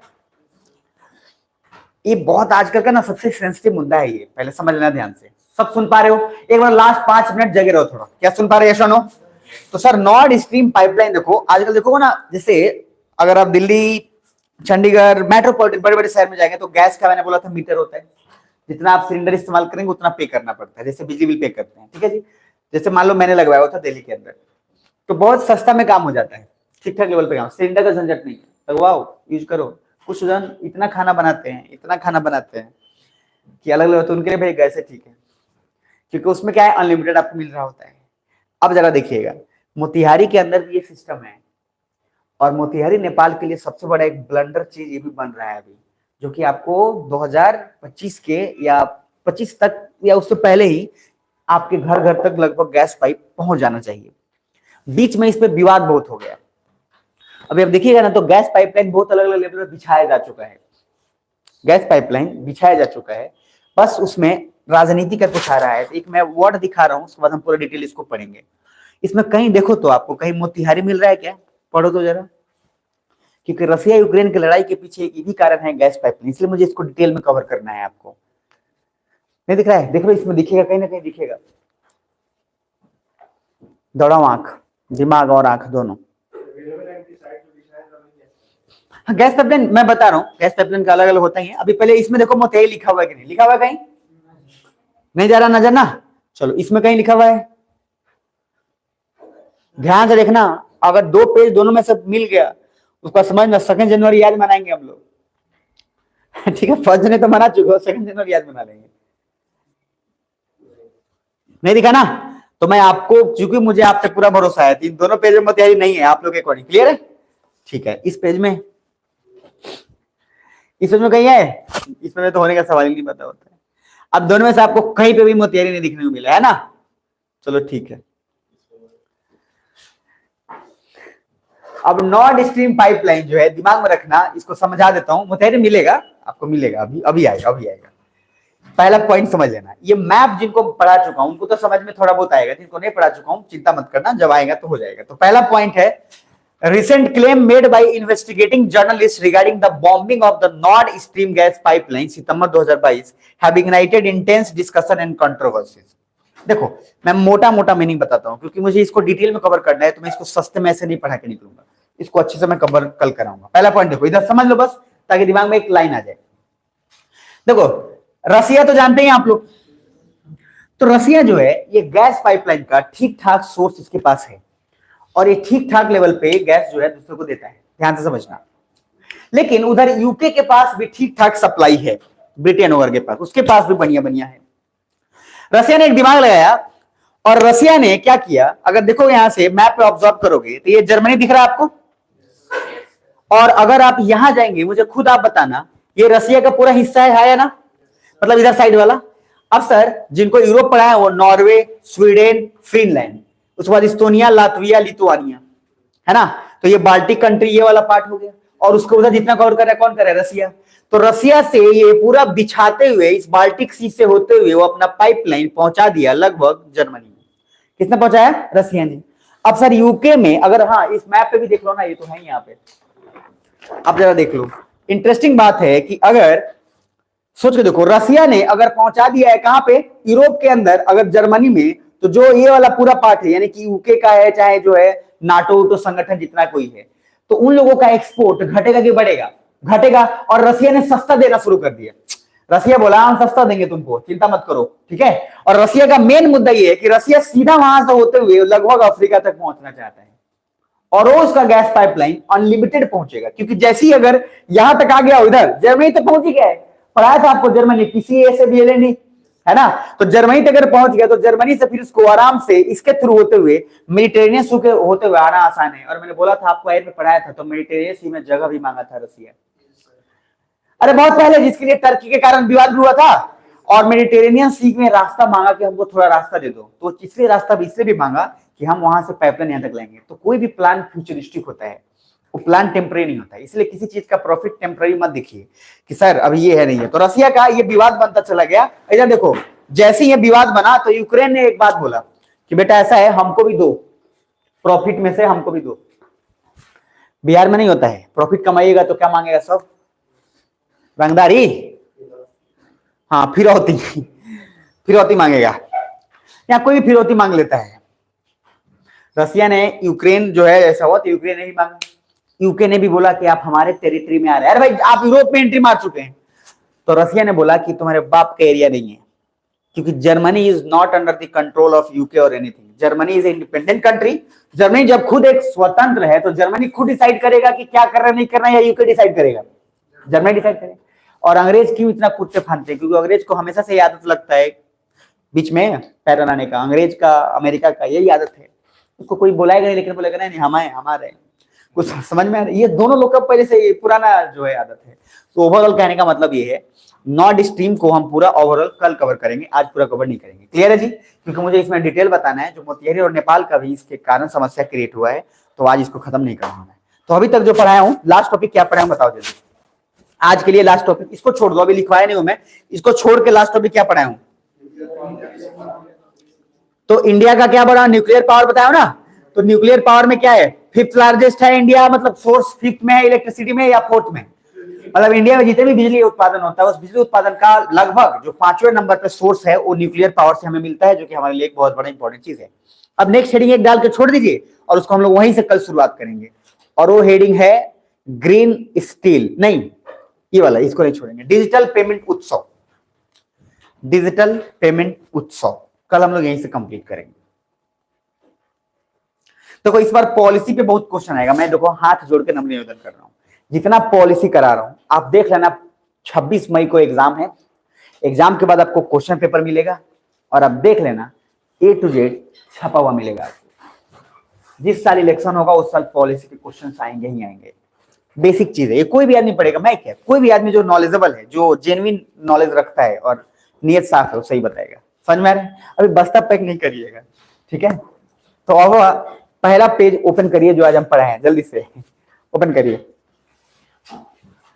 सबसे पहला, और दिमाग में इधर, और रिकॉल करने की कोशिश करो कि क्या क्या पढ़े हो। जैसे ज्यादा टॉपिक तो अपन पढ़े नहीं है, लेकिन टॉपिक पढ़ने में जो टॉपिक वाइज देखिएगा तो 1-2 लगता है, लेकिन उसके अंदर इतना सारा डिटेल है उसको दिमाग खराब करके रख देगा, उसको पचाना है। तो पहला टॉपिक क्या पढ़े, हज पिलग्रिमेज। हज पिलग्रिमेज में एप्लीकेशन फॉर्म फ्री में मिलता है या उसके लिए पैसा लगता है? फ्री में, लेकिन उसके पैकेज हमने 50,000 की कटौती करी बिकॉज वो उतना रिक्वायरमेंट नहीं था और कुछ चीजें जो है रियल उसमें कन्वर्जन में प्रॉब्लम आ रहा था। दूसरा पॉइंट, दूसरा टॉपिक बोलो ना, डिसइन्वेस्टमेंट। डिसइन्वेस्टमेंट में क्या 100% हम दे देते हैं उसको या फिर हम उसमें कुछ पार्ट देते हैं, कुछ पार्ट देते हैं और ऑनर फुल अपने पास रहते हैं, उसमें माइनॉरिटी और मेजॉरिटी एक तरीके का डिसइन्वेस्टमेंट है। प्राइवेटाइजेशन में क्या 100% देते हैं या 50%? 100% देते हैं। ऑनर क्या गवर्नमेंट रहेगी या जिससे बेचना वो रहेगा? जिससे बेचना वो रहेगा। और ये दिमाग में रखिएगा कि इंडियन गवर्नमेंट जो है अब कोई प्लान नहीं करिए डिसइन्वेस्टमेंट वगैरह का, जितना हो चुका है वही। उसी तरीके से भारत पेट्रोलियम में डिसइन्वेस्टमेंट 2019 में ही हुआ था, लेकिन अभी तक उसका कोई काम अभी तक नहीं बढ़ा है। नेक्स्ट पॉइंट, तीसरा, टैक्स वाला ना, टैक्स। तो टैक्स का पूछना पहले बोलो, प्राइमरी, एग्रीकल्चर, आगे क्रेडिट, सोसाइटी। तो इसका मेन मुद्दा यह है कि आपसे इसको डिजिटलाइज कर दिया गया है ताकि ट्रांसपेरेंसी रहे, अकाउंटेबिलिटी रहे और जो लोगों का पैसा और धंधा है उस तरह का चौपट नहीं हो। और टारगेट दिया गया कि 5 सालों में लगभग 63,000 प्रोसेस पैक्स को क्या कर दिया जाएगा, डिजिटलाइज कर दिया जाएगा। मेन मुद्दा ये, यहां तक क्लियर है? इससे ट्रांसपेरेंसी हो जाएगा। नेक्स्ट पॉइंट, तो सर नेक्स्ट पॉइंट आपको पढ़ाया था, इसमें मैंने बोला था देखो एक्सपांज वाला, हाँ उससे पहले मैंने आपको बोला था कि क्या पैक्स शॉर्ट टर्म है कि लॉन्ग टर्म है?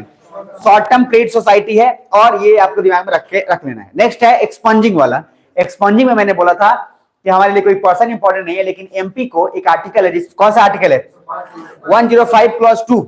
और ये आर्टिकल देता है कि वो कुछ भी बोल सकता है संसद में, और वो क्या बोलेगा नहीं बोलेगा उसके लिए 380 rule of the procedure and business conduct के अंदर एक स्पीकर डिसाइड करेगा कि वो बोलना उसका सही है कि गलत है। यानी कि एक्सपंजिंग जो है कौन डिसाइड करेगा? स्पीकर डिसाइड करेगा। यहां तक clear? Next point, fourth, India's nuclear power capacity. तो इंडियाज का न्यूक्लियर पावर कैपेसिटी अगर हम बात करते हैं तो 5वें नंबर पे हमारे इलेक्ट्रिसिटी के सोर्स के लिए होता है। छठा पॉइंट मैंने बोला लिख के छोड़ देने के लिए, डिजिटल उत्सव। न्यूक्लियर पावर के बाद कुछ बताया था? नहीं बताया था ना? नॉर्थ स्ट्रीम में थोड़ा सा जिक्र किया हूं, अलग से पढ़ाऊंगा। और लास्ट पॉइंट है कौन सा जी, जल्दी बोलो ना, डिजिटल पेमेंट उत्सव। इसको हम लोग कल जिक्र करेंगे। मैं ईमानदारी से बोल रहा हूं, कल का टॉपिक बहुत इंपॉर्टेंट है, क्लास मत छोड़िएगा और बाकी जितना पढ़े हैं उसको रिवाइज करके कल आइएगा। ठीक है जी? मजा आया? जो से ऐसा नो नहीं भी आया तब यहाँ बोलना है, जो से ऐसा नो। तो कल मिलते हैं, कल कंटिन्यू करते हैं। ठीक है जी? चलिए।